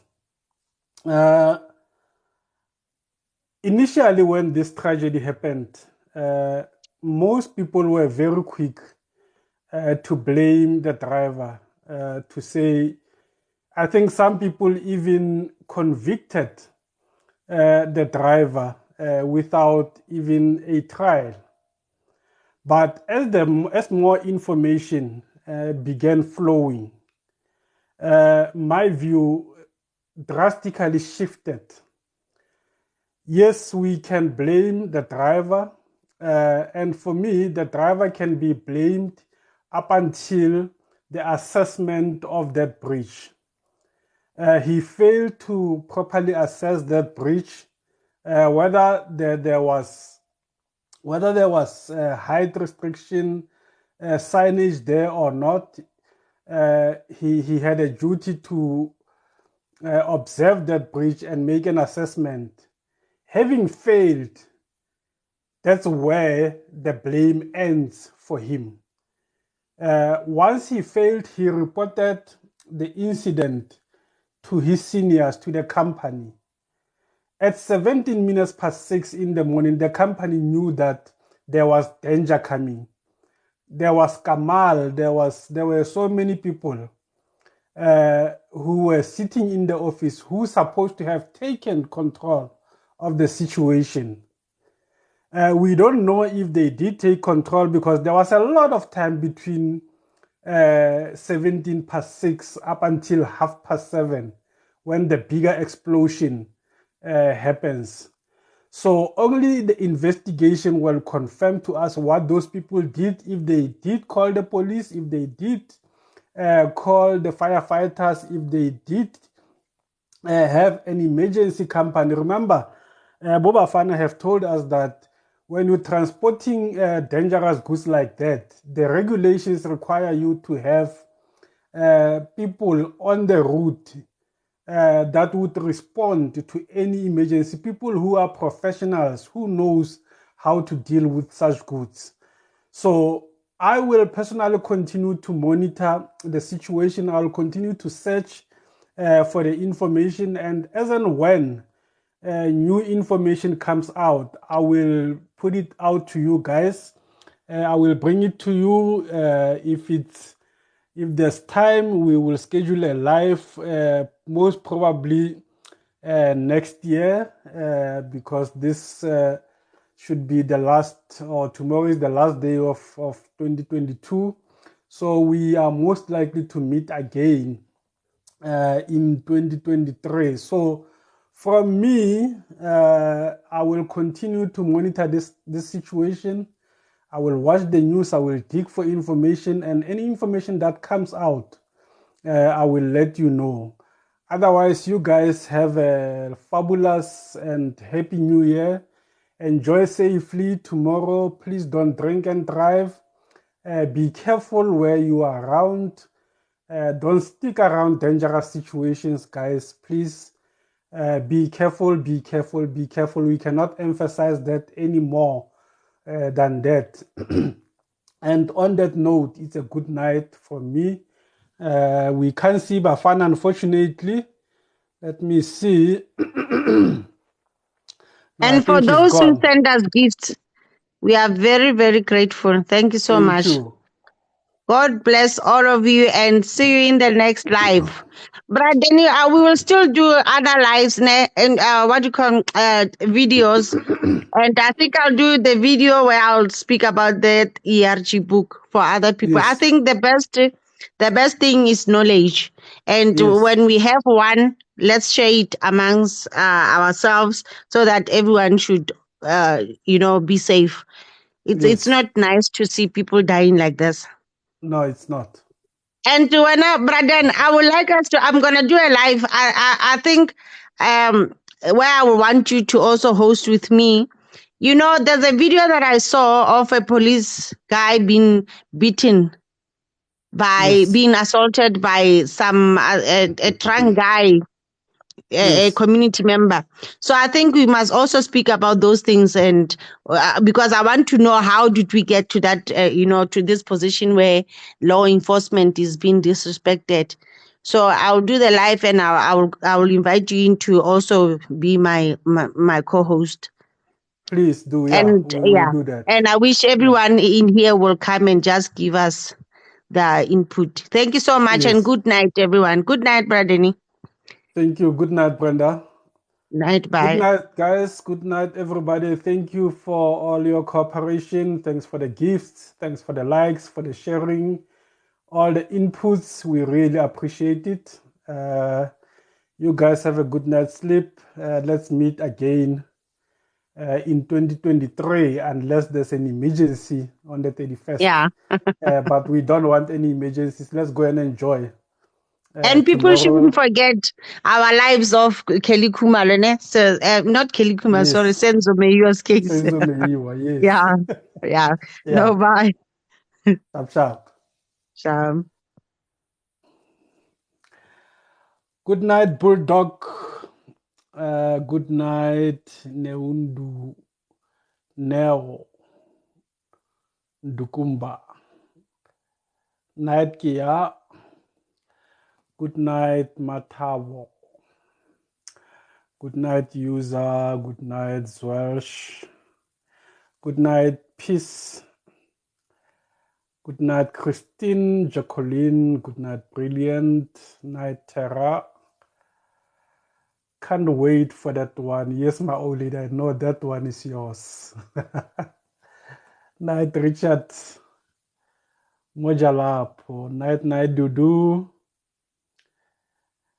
Yes, Teki, so good night. Night, night, Vahangwili. Good night, Brightly. Good night, Nick Zizo. Good night, Kwena Khadi. Good night from Sassolbeck. Night, Kidisha. Please take care and God bless. Thank you, Marlene. God bless you too. Night, night to me. Good night, Dimaris. All right, guys, I'm gonna stop this because people are joining, so they have no idea what's happening. So, on that note, that's a goodbye from me.